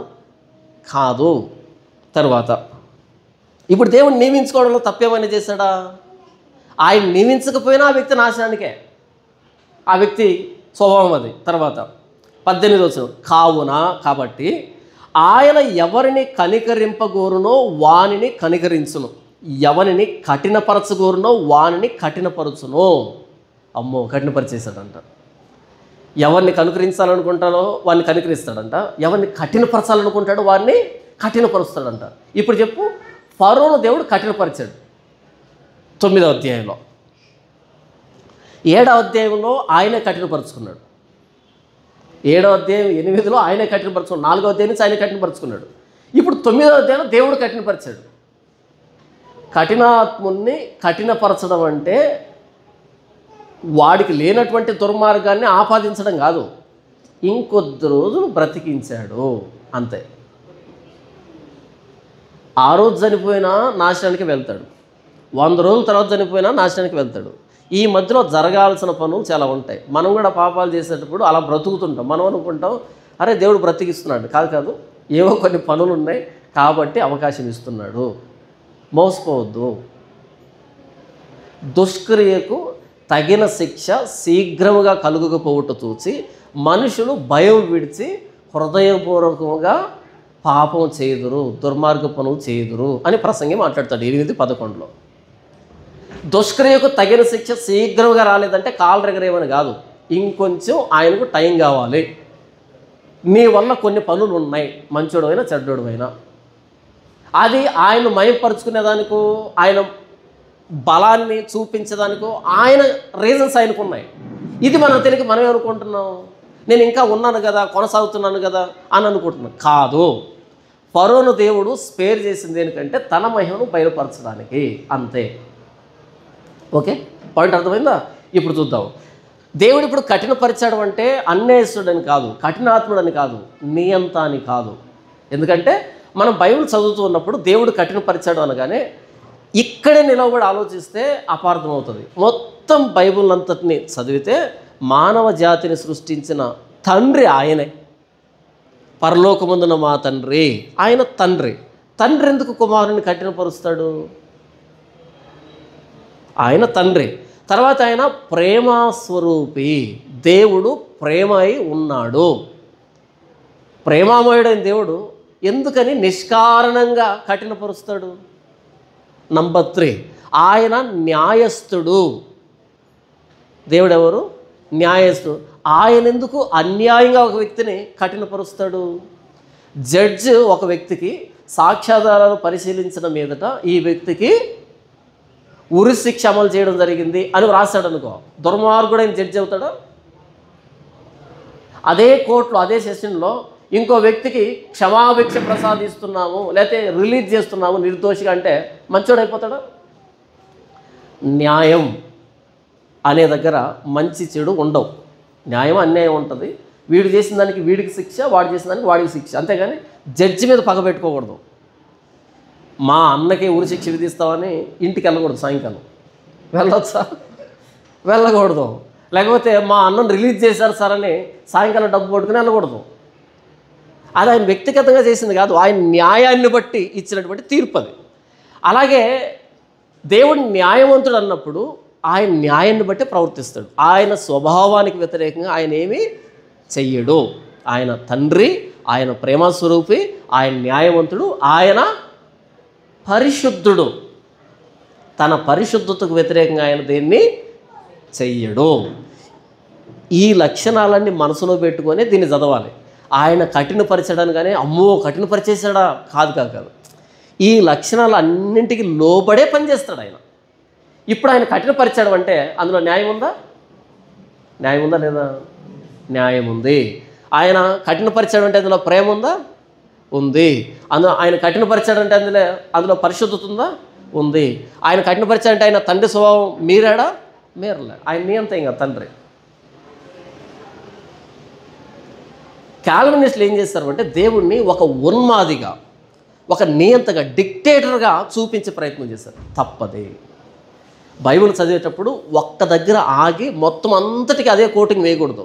అంతటిని మనసులో పెట్టుకొని మనకు అర్థం కాని విషయాన్ని అర్థం చేసుకునే ప్రయత్నం చేయాలి. కాల్వినిజానికి పునాదులు ఇక్కడే ఉన్నాయి. అపార్థం చేసుకునే దాన్ని బట్టి వచ్చింది ఇదంతా. చూడండి, ఎంతకు దేవుడు ఫరోను కఠినపరచడం న్యాయమేనా? న్యాయమే. ప్రేమేనా? ప్రేమే. పరిశుద్ధతేనా? పరిశుద్ధతే. తప్పేం చేయలేదు కదా, ఆయన అన్యాయం చేయలేదు కదా, చేయలేదు. రైట్. 19వ వచనం. అట్లయితే మరలా ఇంకొక ఆర్గ్యుమెంటు. ఎందుకు? 18వ వచనం చూడండి. కావున ఆయన ఎవరిని కనికరింపగోరునో వారిని కనికరించును, ఎవరిని కఠినపరచగోరునో వారిని కఠినపరచును అనగానే మరలా మనకు వచ్చే ప్రశ్న ఏంటంటే, అట్లయితే ఆయన చిత్తమును ఎదిరించిన వాడెవడు, ఆయన ఇకను నేరము మోపనేలా అని నీవు నాతో చెప్పుదువు. ఆయన ఇకను నేరం మోపనేలా ఆర్గ్యుమెంట్ చూడండి. అట్లయితే ఎట్లయితే ఆయన ఎవరినైతే కఠినపరచాలనుకుంటారో వాడిని కఠినపరుస్తాడు, ఎవరినైతే కనుకరించాలనుకుంటారో వాడిని కనుకరిస్తాడు. అట్లయితే అంతా ఆయనది అయితే ఇక నన్నెందుకు ఆయన నేరం మోపడం అని ఫోరో అడగొచ్చా? ఆర్గ్యుమెంట్ చూడండి. అట్లయితే నేరం మోపనేలా, ఇకను నేరం మోపనేలా అని నీవు చెప్తావేమో. అవును, నేను ఏదో పాపం చేశాను, ఫరోను కఠినపరిచిన దేవుడే నన్ను కూడా కఠినపరిచాడు, నేను ఎందుకు నేరస్తునవుతాను? నేను చేసిన నేరం ఎందుకు అవుతుంది? కఠినపరిచిన ఆయనది అవుతుంది అని నువ్వు చెప్తావేమో. అది ఆర్గ్యుమెంట్, ఆయన అడుగుతున్న క్వశ్చన్. అట్లయితే ఆయన చిత్తమును ఎదిరించిన వాడెవడు? ఆయన చిత్తం ఏంటి? కఠినపరచడం. ఆయన చిత్తం ఏంటి? కరుణించడం. అట్లయితే ఆయన చిత్తాన్ని ఎదిరించిన వాడెవడు? దేవుడు నన్ను ఇలా ప్రవర్తించమని చెప్తున్నాడు కాబట్టి ప్రవర్తించాను, ఆయన చిత్తాన్ని వ్యతిరేకించట్లేదు కాబట్టి నేరం మోపనేలా, నా మీద ఎందుకు నేరం మోపుతున్నావని అనొచ్చేమో మీరు అని ఇంకొక ఉదాహరణ చెప్తున్నాడు ఆయన. 20వ వచనం. అవును కానీ ఓ మనుషుడా, అవును కానీ ఈ ఆర్గ్యుమెంట్ కాస్త పక్కన పెట్టి నేను చెప్పేది విను అంటున్నాడు. ఓ మనుషుడా, దేవునికి ఎదురు చెప్పుటకు నీవెవడవు, నన్ను ఎందుకు ఇలాగ చేసితవని రూపించబడినది రూపించిన వానితో చెప్పునా. ఒక ముద్దలో నుండి ఒక ఘటము ఘనతకును ఒకటి ఘనహీనతకును చేయుటకు మంటి మీద కుమ్మరి వానికి అధికారం లేదా. యెషయా గ్రంథంలోను, యెహెజ్కేలులోను, ఇర్మియాలోను చెప్పినటువంటి ప్రవక్తల గ్రంథాలు చెప్పినటువంటి ఆ పోలికను మరలా ఇక్కడ పట్టుకొచ్చుకుంటున్నాడు. ఏం చెప్తున్నాడు? ఒక ముద్దలో నుంచి కొంత భాగాన్ని కొమ్మరి తీసుకొని ఒక పాత్రగా చేయొచ్చు, అదే ముద్దలో నుంచి ఇంకో పాత్రగా చేయొచ్చు. ఒకటే ముద్ద ఒకదాన్ని బాణలాగా చేశాడు, ఇంకో దాన్ని పైన ఆ మూత పెట్టేదానిలా చేశాడు. ఇప్పుడు మూత ఆ కొమ్మరితో దాన్నేమో కొండలాగా చేసావు, నన్నేమో మూతలాగా చేసావు. ఎందుకు అలా చేసావు? దాని కాస్ట్ ఏమో 100 రూపాయలు, నా కాస్ట్ ఏమో 10 రూపాయలు. నా మీద ఇంత చిన్న చూప నీకు అందనుకో అనొచ్చా? ఎందుకు అనకూడదు? అసలు మట్టిని నిరూపించాలనే ఆంక్ష ఈయన మీద ఏమీ లేదు. మట్టిగా ఉంది, దాన్ని నిరూపించాలి అనే ఆంక్ష ఏమీ లేదు ఈయనకి. ఆయన ఆ ముద్దను తీసుకున్నాడు, ఒకటి బాణగా చేశాడు, ఇంకో దాన్ని మూకుడుగా చేశాడు, ఏదో పైన పాత్రగా చేశాడు. అది ప్రశ్నించకూడదు, ఇది ప్రశ్నించకూడదు. పోనీ పగలు కొట్టేశాడు, ప్రశ్నించవచ్చా? ఎందుకు పగలు కొట్టావని? బంగారం లాంటి నన్ను పగలు కొడతావు అనొచ్చా? అనకూడదు. ఎందుకని? మట్టిని పిసగడం ఆయన ఇష్టమే, దాన్ని పాత్రగా చేయడం ఆయన ఇష్టమే, పగలగొట్టడం ఆయన ఇష్టమే, కాల్చడం ఆయన ఇష్టమే, అమ్మాలో వద్దు అన్నీ ఆయన ఇష్టమే, ఏ పాత్ర చేయాలి ఆయన ఇష్టమే.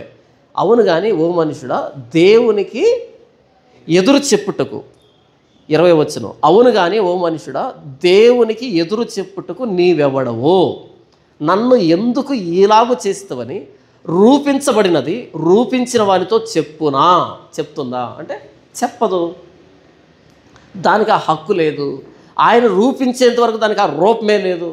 మరి ఆదాము అనే ఒక్క ముద్దలో నుంచి తీయబడిన పాత్రలో అయిన మనమంతా నన్ను ఎందుకు ఇలా చేసావు? చాలామంది నాకు ఫోన్ చేసి అడుగుతుంటారు. శారీరక వైకల్యం కానీ, మానసిక స్థితి బాగలేకపోవడం కానీ, లేకపోతే రకరకాల స్థితిలో పుడుతూ ఉంటారు. మమ్మల్ని దేవుడు ఎందుకు ఇలా చేశాడన్నా? చేయకూడదా?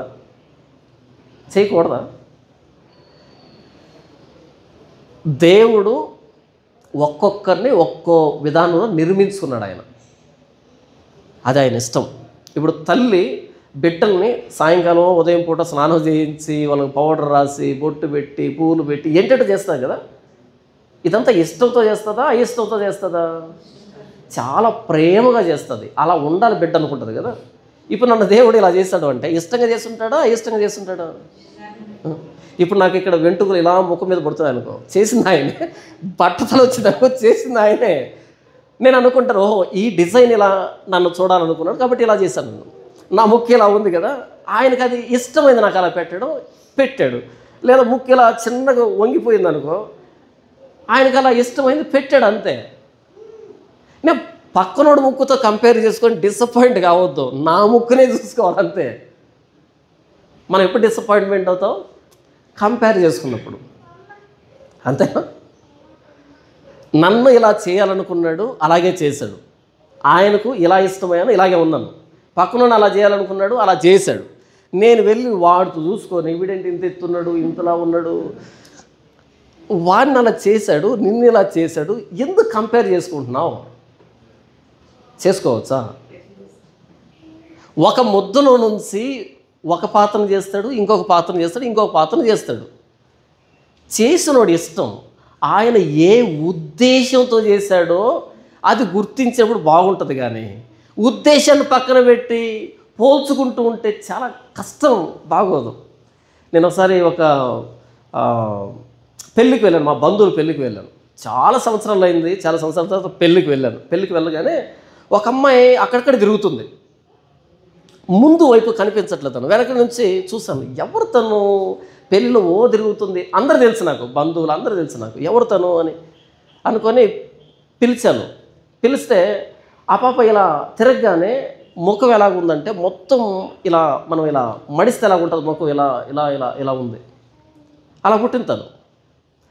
చూడగా నాకు అనిపించింది తను చాలా బాగుంది, కానీ ముఖం మాత్రం ఇలా పిండేస్తే ఎలా ఉంటుంది, అలా వికృతం కదా ముఖం. తర్వాత వాళ్ళకి సంబంధించిన వాళ్ళు కనిపించారు, ఆ పాప గురించి డీటెయిల్స్ అడుగుతుంటే చెప్పారు. తను స్కూల్ టాపర్ అంట, మొత్తం టౌన్కే టాపర్ అంట ఆ పాప. అంత హైలీ నాలెడ్జ్ అంట. నాకు అనిపించింది, అంటే ఈ పాప ముఖంతో ప్రపంచానికి పని లేదు కానీ తలతో పని ఉంది అని అనిపించింది. నాకు అనిపించింది చెప్తాను. ఈ పాప ముఖంతో ప్రపంచానికి పని లేదు, ఈ పాప తలతో పని ఉంది. అంతేనా? ముఖంతో పని ఉంటే ముఖాన్ని డిజైన్ చేసినవాడు, తలతో పని ఉంది కాబట్టి తలని డిజైన్ చేశాడు. కానీ ఈ పాప రోజు అద్దంలో చూసుకొని బాధపడుతుందా, సంతోషపడుతుందా? బాధపడతా. ఎందుకని? పక్కన ముఖాన్ని కంపేర్ చేసుకొని. బాధ ఉండదు, బాధపడకూడదు నేను చెప్పట్లేదు, కానీ ఈ తలను చూసుకోగలిగితే టౌన్లో ఎవరికి లేదు ఆ తల, నీకే ఉంది, నీకే ఇచ్చాడు అంతే. పర్పస్, ఉద్దేశం, ఎందుకు ఆ వ్యక్తిని అలా పుట్టించాడు, ఆ ప్లేస్లో పుట్టించాడు, ఆ సమయంలో పుట్టించాడు, ఆ పరిస్థితిలో పుట్టించాడు అన్నది ఆయనకే తెలుసు. మనం అపోస్తల కార్యం చూసినప్పుడు 17వ అధ్యాయంలో ఆయన ఒకరి నుండి ప్రతి జాతి మనుషులను సృష్టించి వారు ఒకవేళ దేవుని తడువులాడి కనుగొందురేమో అని వారి నివాస స్థలం యొక్క పొలిమేరలను నిర్ణయించాడు. నివాస స్థలం యొక్క పొలిమేరలు అంటే, నేను ఎందుకు కడపలో పుట్టాను, మీరు ఎందుకు హైదరాబాద్లో పుట్టారు, నాకు తెలీదు, మీకు తెలీదు, ఆయనకు తెలుసు. నేను ఎందుకు ఆ సమయంలో పుట్టాను, ఆ పరిస్థితుల్లో పుట్టాను. నేను చిన్నప్పుడు అంతా అనుకుంటే మా నాన్న ఒక కోటీశ్వరుడు ఎంత బాగుండో అని. ఇప్పుడు అనిపిస్తుంది ఆయన కోటీశ్వరుడు అంటే నేను చిక్కేవాడిని కాదు, పైన తిరిగేవాడిని, ఎప్పుడో పైకి వెళ్ళిపోయిండు అని అనిపించింది. ఎవరిని ఎలా, ఎక్కడ, ఎప్పుడు, ఎలాంటి పరిస్థితుల్లో పుట్టించాలి అన్నది ఆయన డిసైడ్ చేసిన ఫ్యాక్టర్. అది ఆయనకి అది ఇష్టం, ఆయన అలా పుట్టించాడు. మనం ఏం చేస్తాం, ఉద్దేశాన్ని పక్కన పెట్టి పక్కన ఉన్న ఉద్దేశాలన్నీ నెత్తి మీద వేసుకొని డిసప్పాయింట్ అవుతూ ఉంటాం. ఎందుకు నేను నల్లగా పుట్టానంటే, నల్లగా ఉండే చర్మం కాదా, లేకపోతే 5 అడుగులు ఉంటే మనిషి కాదా, అది ఎత్తు కాదా, 2 అడుగులు మరగొచ్చు మనిషి కాదా? ప్రతి దానికి ఒక కారణం ఉంది. ఇప్పుడు మనం కీర్తనలు 100వ కీర్తన చూసినప్పుడు 3వ వచనంలో మనలను మనమే పుట్టించుకోలేదు అని అంటాడు. మనల్ని మనమే పుట్టించుకోలేదు, మనల్ని మనమే తయారు చేసుకోలేదు అంటాడు. ఇప్పుడు నాకు దేవుడు ఒక అవకాశం ఇచ్చి తయారు చేసుకో జానుకోవాలంటే ప్రపంచంలో ఉన్న బెస్ట్ క్వాలిటీస్ అన్నీ నాలో పెట్టేసుకుంటాను నేను. అవునా కదా? ఆ ఆప్షన్ ఆయన నాకు ఇవ్వలేదు. ఎందుకు ఇవ్వలేదు? ఆయన డిజైన్ నేను, మీరు ఆయన డిజైన్. కానీ మనకు నచ్చట్లేదు కదా ఆయన డిజైను. అద్దం దగ్గరికి నిలబడి ఏంటి ఇలాగున్నాను, లేకపోతే ఇంట్లోకి వెళ్ళి ఏంటి పరిస్థితి, లేకపోతే సమాజంలోకి వెళ్ళి ఏంటి పరిస్థితి. నో, ఇది ఆయన డిజైన్ అంతే. ఆయన్ని చూడు, నువ్వు ఎంత బాగుంటావు చూడు. అంతెందుకు, నేను ఒక సందర్భంలో చెప్పాను, మరొకసారి చెప్తాను. ఒకసారి కటింగ్ షాప్కి వెళ్ళాను. కటింగ్ షాప్, ఇప్పుడు 10th క్లాస్లో అనుకోండి. కటింగ్ షాప్కి వెళ్ళగానే మా ఊర్లో ఒక ఆయన ఉండే, కటింగ్ చేసే ఆయన. ఆయనకు ఉన్నటువంటి పేరు ఏంటంటే, ఇంత ఇవ్వని అడగడు ఆయన, ఎంత ఇచ్చినా తీసుకుంటాడు. అదే ఆయన స్పెషాలిటీ. ఎందుకంటే ఆయన కటింగ్ చేయడం చేత కాదు కాబట్టి. మిగిలిన వాళ్ళు కటింగ్ గ్రిప్ ఉంది కాబట్టి ఎంత ఇవ్వని తీసుకుంటారు. ఆయన కటింగ్ రాదు కాబట్టి ఏం చేస్తాడంటే ఎంతో కొంతలే అని పంపిస్తాడు. ఇప్పుడు చెప్పండి ఎలా చేస్తుంటారు నాకు? నేను ఆయన దగ్గరికి వెళ్ళాను. ఎందుకని మా నాన్న 10 రూపాయలు ఇస్తే అందులో కొంచెం నొక్కాలంటే ఆయన దగ్గరికి వెళ్తే మనం ఇచ్చింది తీసుకుంటాడు, మనకు కొంచెం మిగులుతుంది. సో ఆయన దగ్గరికి వెళ్ళాడు. ఆయన దగ్గరికి వెళ్ళగానే పనసకాయ చెక్కినట్టు చెక్కాడు. నెక్స్ట్ చుట్టూ ఏం చేశాడంటే రౌండ్ కొట్టాడు, చెప్పకట్టుగా అంటారు కదా, అలా కొట్టాడు. అంత చేపించుకొని వస్తూ ఉంటే ఊర్లో ఆ చివరి నుంచి ఈ చివరి దాకా అందరూ చూడ్డం అవ్వడం ఇదే పంచాయతీ, ఎగతాళి చేస్తున్నారు అంతా. అయితే మా నాన్న దగ్గరికి వచ్చాను. ఇంట్లో మా నాన్నాడు. ఇంట్లోకి రాగానే మా నాన్న చూశాడు. మా నాన్న కూడా అలా కనపడతాయి కదా. మా నాన్న ఒకే మాట్లాడాడు, అరే మిలిటరీ కటింగ్ భలే ఉందిరా అన్నాడు మా నాన్న. ఎలాగుందంటే అది మిలిటరీ కటింగ్ భలే ఉందంటే నేను అన్నాను, ఊరకు చెడగొట్టాడు, చెప్పు కటింగ్ చేశాడంటే, నీకు తెలియదురా మెడ బలుస్తుంది అలా ఉంటే. తెలియక అలా కొట్టుకున్నారు కదా అంతా, ఇలా ఉంటే మెడ బలుస్తుందంట పొట్టి కొట్టుకుంటే. నాకు అనిపించింది తర్వాత, ఇదేంటి ఇంతమంది ఇచ్చిన ఫీడ్బ్యాక్ ఒకలాగా ఉంటే మా నాన్న ఇచ్చిన ఫీడ్బ్యాక్ ఏంటి ఇలాగుంది, ఇది చెప్పకటిగా అని తెలీదా? నాన్న కంటికి పిల్లల్లో లోపాలు కనిపించవు, తల్లి కంటికి పిల్లల్లో లోపాలు కనిపించవు. వీళ్ళిద్దరికీ కనిపించకపోతే చేసినోడికి అసలు కనపడవు కదా. మరి ఎందుకు బాధపడ్డాం? పక్కన వాళ్ళు నవ్వారన్నా నవ్వుతారు, నవ్వని ఇబ్బంది ఏంటి? బ్రష్ చేసుకున్నారో లేదో తెలుస్తుంది, అంతే, పెద్దగా జరగదు కదా. సో నవ్వేవాడిని చూసి బాధపడడం అన్నది మనం యాక్సెప్ట్ చేసినట్టు. దాన్ని ఎప్పుడు యాక్సెప్ట్ చేయకండి. మీరు బాధపడుతున్నారంటే మీరు దాన్ని యాక్సెప్ట్ చేశారు. ఒరే వెధవా అని తిట్టాడు అనుకో, అలా వలవలు ఏడ్చారనుకో, మీరు వెధవని అర్థం. మీరు వెధవని వాడు గుర్తించడని మీరు ఏడుస్తున్నారని అర్థం. ఒరే వెధవ అన్నాడు అనుకో, మీరు నవ్వండి, నేను కాదు, నీకు అలా అనిపించింది. యాక్సెప్ట్ చేయకండి. మీరు ఏం కాదో దాన్ని యాక్సెప్ట్ చేయకండి, ఫీల్ అవ్వకండి. ఎంత బాగుంది కదా. ఇదంతా ఏం చెప్తున్నాను అంటే, ఒక ముద్దలో నుంచి ఇన్ని కోట్ల మందిని చేసింది ఆయనే, ఆ చెయ్యే. మోషే అంటాడు, ప్రభు నాకు నోటి మాంద్యం, నేను ఎక్కడికి వెళ్ళాలి, నేను వెళ్ళి ఏం మాట్లాడాలి, నోటి మాంద్యం నాకంటే. అప్పుడు దేవుడు అంటాడు, నాకు తెలియదు ఏంటి, నీకు నోటి మాంద్యం నాకు తెలీదా?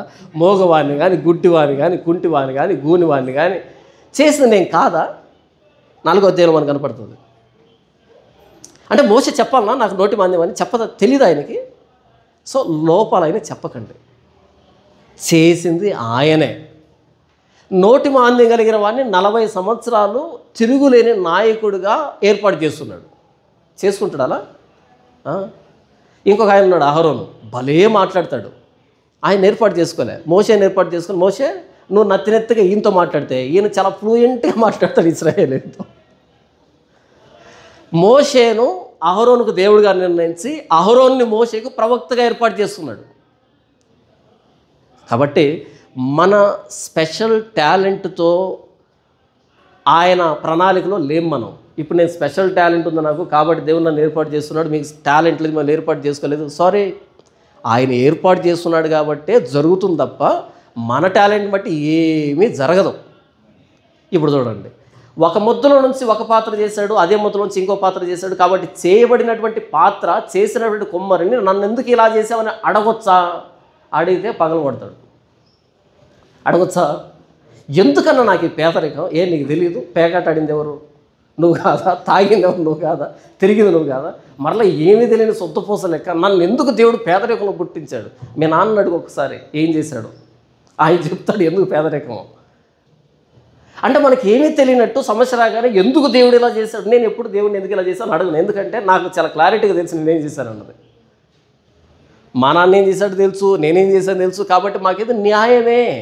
సిలువ మీద దొంగని అడుగుదా, వరే నోరు మూసుకో, మనం అనుభవిస్తున్న దానికి, మనం చేసిన దానికి న్యాయమే. ఆయన ఏం చేయలేదురా, ఆయన మీద ఎందుకు పడతాం? ఒప్పుకుందాం. ఏదో మనం ఏమీ తెలియనట్టు మంచలమైనట్టు ఆయన మనకు ఏరికోరి కష్టాలు ఇస్తున్నట్టు, నాకేందుకు ఈ కష్టాలు? నా ప్రశ్న ఏంటంటే, ఎందుకు ప్రభువా ఇన్ని తక్కువ కష్టాలు ఇచ్చావన్నది నా ప్రశ్న. చాలామంది ఏమనుకుంటారంటే నాకేందుకు ఇన్ని కష్టాలని. నాకేమనిపిస్తా అంటే, ఇన్ని తక్కువ ఎందుకు ఇచ్చావు ప్రభువా, మన స్థాయి అది కాదు కదా అని అనిపిస్తుంది నాకు. చాలా సందర్భాలు అనిపిస్తుంది ఏ మంచితనం చూసి ఇంత క్షేమంగా పెట్టాడని. దీని కీర్తనకారుడు అంటాడు, మనం చేసిన దానికి ఆయన అంతే ఈక్వల్గా చేయట్లే, మనం చేసిన దానికి తగినట్టుగా చేయట్లే. ఆయన చాలా తగ్గించి ఇస్తున్నాడు. కాబట్టి ఎలా ఉంది, పూర్తిగా కొలుస్తాడు, దాన్ని నరకం అంటాం. పూర్తిగా కొలుస్తాడు, దాన్ని నరకం అంటాం. ఇక్కడ ఆయన పూర్తిగా కొలవట్లే, ఎవరికి చూచిస్తున్నట్టు వదిలిపెడుతున్నాడు. ఒక ముద్దలో నుంచి 2 రకాల పాత్రల్ని 3 రకాల పాత్రలు చేయడానికి కుమ్మరికి అధికారం ఉంటే, మరి మానవ జాతిని సృష్టించిన ఆయనకి ఎవరిని దేనికి ఉపయోగించుకోవాలో ఆయనకు ఒక ఉద్దేశం ఉండదా? ఆ ఉద్దేశం తప్పుపట్టడానికి మనమెవరమే. పోనీ అలాగని ఏకపక్ష ధోరణితో మన ఇష్టాయిష్టాలు కనుక్కోకుండా, మనం మంచోళమా చెడ్డలమా చూడకుండా నేరుగా ఏర్పాటు చేసుకుంటున్నాడా?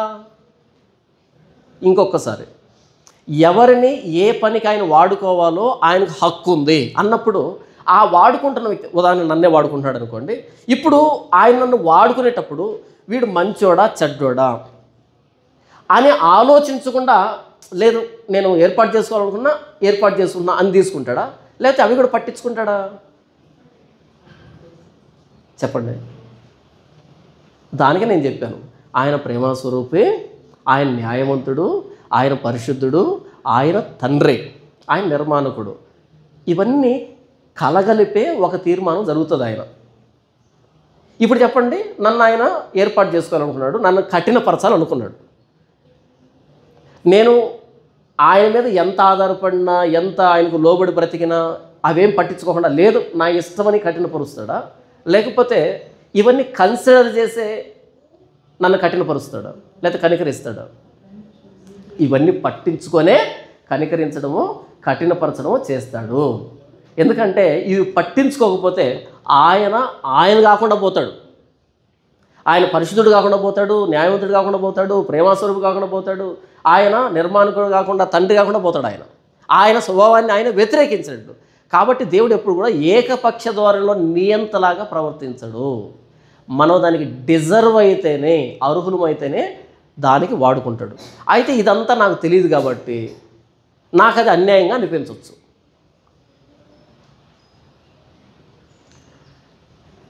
కరోనా టైంలో అనుకుంటాను, అప్పుడు ఉదయం 8 గంటలకు 9 గంటలకు వదిలిపెట్టాము ఈ సరుకులు తెచ్చుకోవడానికి. టౌన్కి వెళ్ళాను, ఒక అంగట నిలబడి కొంటున్నా. నా ఎదురుగా రోడ్డు మీద ఒక కానిస్టేబుల్ పెద్ద లాఠీ పట్టుకొని ఒక అబ్బాయిని, నాకు తెలిసి 20 సంవత్సరాలు ఉంటుంది, గొడ్డును బాధినట్టు బాదుతున్నాడు. అది చూడగా నాకు షివరింగ్ వచ్చేసింది, అంత కొడుతున్నాడు.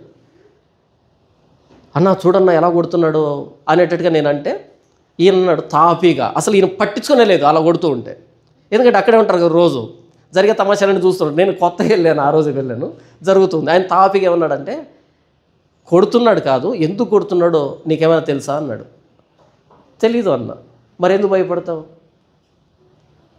మనం కొడుతున్న దాన్ని చూసి ఏంటి ఇంత కఠినంగా కొడుతున్నారు అనేది మనకు అనిపించవచ్చు. కానీ ఎందుకు కొడుతున్నాడు అన్నది ప్రశ్న ఇక్కడ. కొట్టే తప్పు కాదు, కొట్టే ఉద్దేశం తప్ప ఒప్ప చూడాలి. పోలీసుల చేతికి లాఠీ ఇచ్చింది ఎవరు? వాళ్ళే తయారు చేస్తున్నారు, లేకపోతే గవర్నమెంట్ ఇస్తుందా? అంటే కొట్టమని ఇస్తుందా గవర్నమెంట్? పోలీసుల చేతికి రివాల్వర్ ఇచ్చేది ఎవరు? కాల్చమని గవర్నమెంట్. అలా కాల్చొచ్చా? అందరినీ కాల్చరు, అందరినీ కొట్టరు. దానికి కూడా క్వాలిఫికేషన్ ఉంటుంది, అవునా? రాత్రిపూట పక్కన ఇంట్లో దొంగతనం చేస్తే వాడు క్వాలిఫైడ్ తన్నించుకోవడానికి కదా. కాబట్టి వాళ్ళు కొడుతున్నారని చెడ్డోళ్ళు కాదు, కొట్టించుకుంటున్నాడని మంచోడు కాదు. ఎందుకు అది జరిగిందంటే చెప్పాడు. ఉదయం ఒకసారి వచ్చాడంటే చెప్పాడు, నేను ఒరే ఇలా కాదురా మాస్క్ వేసుకున్నాడు. మరలా ఇలా వచ్చేప్పుడు చెప్పాడంట మాస్క్ లేదు. మరలా 5వసారి దొరికాడు. ఏం చేయాలి ఆ వ్యక్తిని? కరోనా అయిపోయేంత వరకు లేవకుండా కొట్టాడు అంతే, ఇంకా రాలా బయటికి. దేవుడు కఠినపరుస్తున్నాడు అంటే వాడు క్వాలిఫైడ్, అర్హత సంపాదించాడు. ఎందుకంటే ఆయన తన స్వభావానికి విరుద్ధంగా ఏది చేయడు. ఇది మిగిలినటువంటి లేఖనాలు మనసులో పెట్టుకొని ఆలోచించాలి. ఇంతవరకు అర్థమైందా? ఇప్పుడు చూడండి, దేవుడు ఒక ముద్దని ఒక పాత్రగాను ఇంకో పాత్రగాను చేయొచ్చా? చేయొచ్చు. నిరూపించబడినది రూపించిన వాడితో నన్ను ఎందుకు ఇలా చేసావు అనొచ్చా? అనకూడదు. ఎందుకు అనకూడదు? ఆయన న్యాయానికి లోబడే, పరిశుద్ధతకు లోబడే, ఆయన ప్రేమకు లోబడే ఇవన్నీ చేశాడు కాబట్టి. తర్వాత 22వ వచనం, అలాగూ దేవుడు తన ఉగ్రతను అగుపరచుటకును తన ప్రభావమును చూపుటకును ఇచ్చయించిన వాడై నాశనమునకు సిద్ధపడి ఉగ్రతాపాత్రమైన ఘటములను ఆయన బహు దీర్ఘశాంతముతో సహించిన ఏమి. చూడండి, అక్కడ నాశనమునకు సిద్ధపడి, పుట్టించబడి కాదు, నాశనానికి సిద్ధపడి. ఎందుకంటే బైబిల్ చదివేటప్పుడు పదప్రయోగాలు ఇంపార్టెంట్. భయంకరమైన సిద్ధాంతాలు పుట్టుకొచ్చాయి చదవడం చేతగాక. నాశనమునకు సిద్ధపడి, నాశనానికి సిద్ధపడిన వాటినే ఉగ్రతకు వాడుకున్నాడు తప్ప ఉగ్రతకే పుట్టించలే ఆయన. నాశనమునకు సిద్ధపడి ఉగ్రతాపాత్రమైన ఘటములను, ఆల్రెడీ ఉగ్రతాపాత్రమైన ఘటాలు అవి, నాశనానికి సిద్ధపడ్డాయి. ఉగ్రతాపాత్రమైన ఘటాలని దేనికి వాడుకున్నాడంట? ఉగ్రతకే వాడుకున్నాడంట. తప్పేముంది? నాశనానికి సిద్ధపడి ఉగ్రతాపాత్రమైన ఘటాలని ఉగ్రతకే వాడుకున్నాడు. తప్పేముంది? అక్కడ ఆయన బహు దీర్ఘశాంతంతో సహించిననేమి. సహించనేమి అంటే అర్థం ఏంటి? ఇంకా ఆయుష్ పొడిగించిననేమి. ఈ గ్యాప్లో వాళ్ళ మీద రకరకాల అద్భుతాలు, సూచక్రియలు, మాత్కార్యాలు ప్రయోగించిననేమి. ఇవి ప్రయోగించాడు కాబట్టి చెడ్డాడు అవుతాడా? కాదు, ఆల్రెడీ చెడ్డాడే. ఇంకా ఎక్కువ మాట్లాడితే ఈ గ్యాప్లో మారేదానికి కూడా అవకాశం ఇచ్చాడు. ఒక అద్భుతానికి మారలేదు, 2 అద్భుతాలు మారలేదు, 3 అద్భుతాలకి 4 అద్భుతాలు, ఇంకా 5 ఇచ్చాడు అంటే ఇంకో 5 అవకాశాలు ఇచ్చాడు అని ఎందుకు అనుకోకూడదు? చూసే కోణం, ఆలోచించే కోణం, అది దాని అర్థం.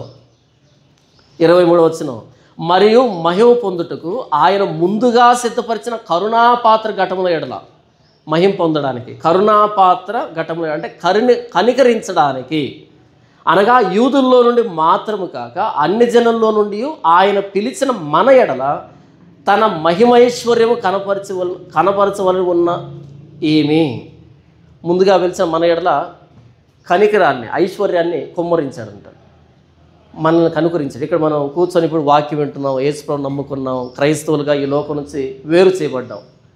మన క్వాలిఫికేషన్ అంటే ఏ క్వాలిఫికేషన్ లేదు. ఆయన కనికరించాలనుకున్నాడు, కనికరించాడు.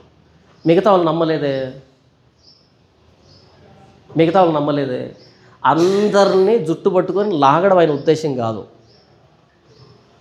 మీరు సర్వలోకానికి వెళ్ళి, సర్వసృష్టికి వెళ్ళి సువార్త ప్రకటించండి. ఆ ప్రకటించినప్పుడు ఎవరైతే నమ్మి బాప్తిస్మం పొందుతారో వాళ్ళు రక్షణ, ఎవరైతే నమ్మరో వాళ్ళకి శిక్ష. అందరికి సువార్త ప్రకటించబడిందా? అందరికి సువార్త ప్రకటించబడింది. అందరు నమ్మారా? అందరు నమ్మలే. తప్పెవరిది? ప్రకటించిన అయిందా, నమ్మకపోయిన వాళ్ళదా? చాలామంది వచనాన్ని తీసుకొని అంటారు, అదేంటంటే దేవుడు నమ్మకపోతే శిక్ష అంటాడు, నరకం అంటాడు. ఒరే, అది చెప్పిన నమ్మని వాళ్ళకి నువ్వు నమ్మవచ్చు కదా. యేసుప్రభు ఎంత క్రూరుడంటే నమ్మని వాళ్ళకి నరకం అంట. అవును, నమ్మని వాళ్ళకి కదా, నువ్వు నమ్మవచ్చు కదా, నువ్వు తప్పించుకోవచ్చు కదా. అంటే ఫిక్స్ ఆల్రెడీ, నేను నమ్మను, నేను నరకానికే. నరకంలో ఎలా వేస్తాడండి? ఇంత తెలిసి కూడా నమ్మలేదంటే నేను నరకంలో కాకపోతే ఏం చేయాలి నిన్ను? నాకు విచిత్రంగా ఉంటుంది ఈ ఆర్గ్యుమెంట్ ఉన్నది. నమ్మని వాడిని నరకంలో వేస్తానని యేసుప్రభు అన్నాడు అని అంటే, అది నమ్మనోడిని గురించి నువ్వు నమ్మితే అయిపోయింది కదా, నీవు ఆ లిస్టుకు రావు కదా.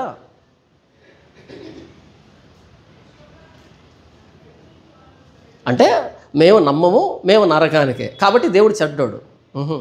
నమ్మకపోతే నరకానికి వెళ్తామని చెప్పకపోతే దేవుడు చెడ్డోడు అవుతాడు.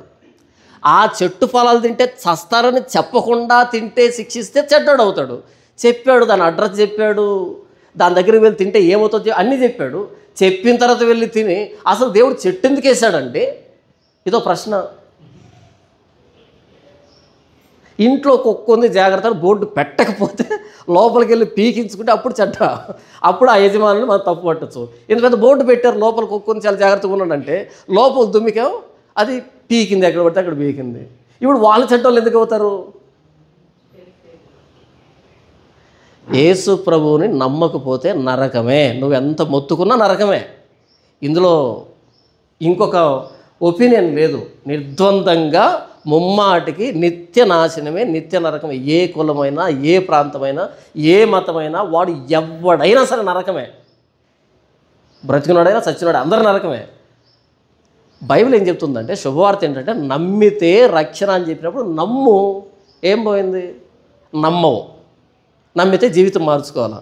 నమ్మకుండా నాటకాలు వేస్తావు, నరకం అంటే మాత్రం భయపడుతూ ఉంటావు. ఎంత భయపడినా, ఎంత గింజుకున్నా నరకమే. ఇందులో రెండో మాట లేదు. అయితే ఆయన మనల్ని కరుణాపాత్రలుగా ఏర్పాటు చేస్తున్నాడంట. నన్ను కనికరించడానికి నాకు అర్హత లేదు, ఇంకో వ్యక్తి తిరస్కరించబడ్డానికి చెడ్డోడని అర్థం కాదు. ఎందుకని? అందరూ పాపులమే కాబట్టి. నీతిమంతులు లేడు, ఒక్కడూ లేడు కాబట్టి. నేను నమ్మాను, కనికరాన్ని నోచుకున్నాను. వాడు నమ్మలేదు, ఉగ్రతలో ఉన్నాడు. నేను నమ్మకముందు ఉగ్రతలోనే ఉన్నాను, ఇద్దరం ఉగ్రతే. అయితే నేను నమ్మాను, కనికరించబడ్డాను.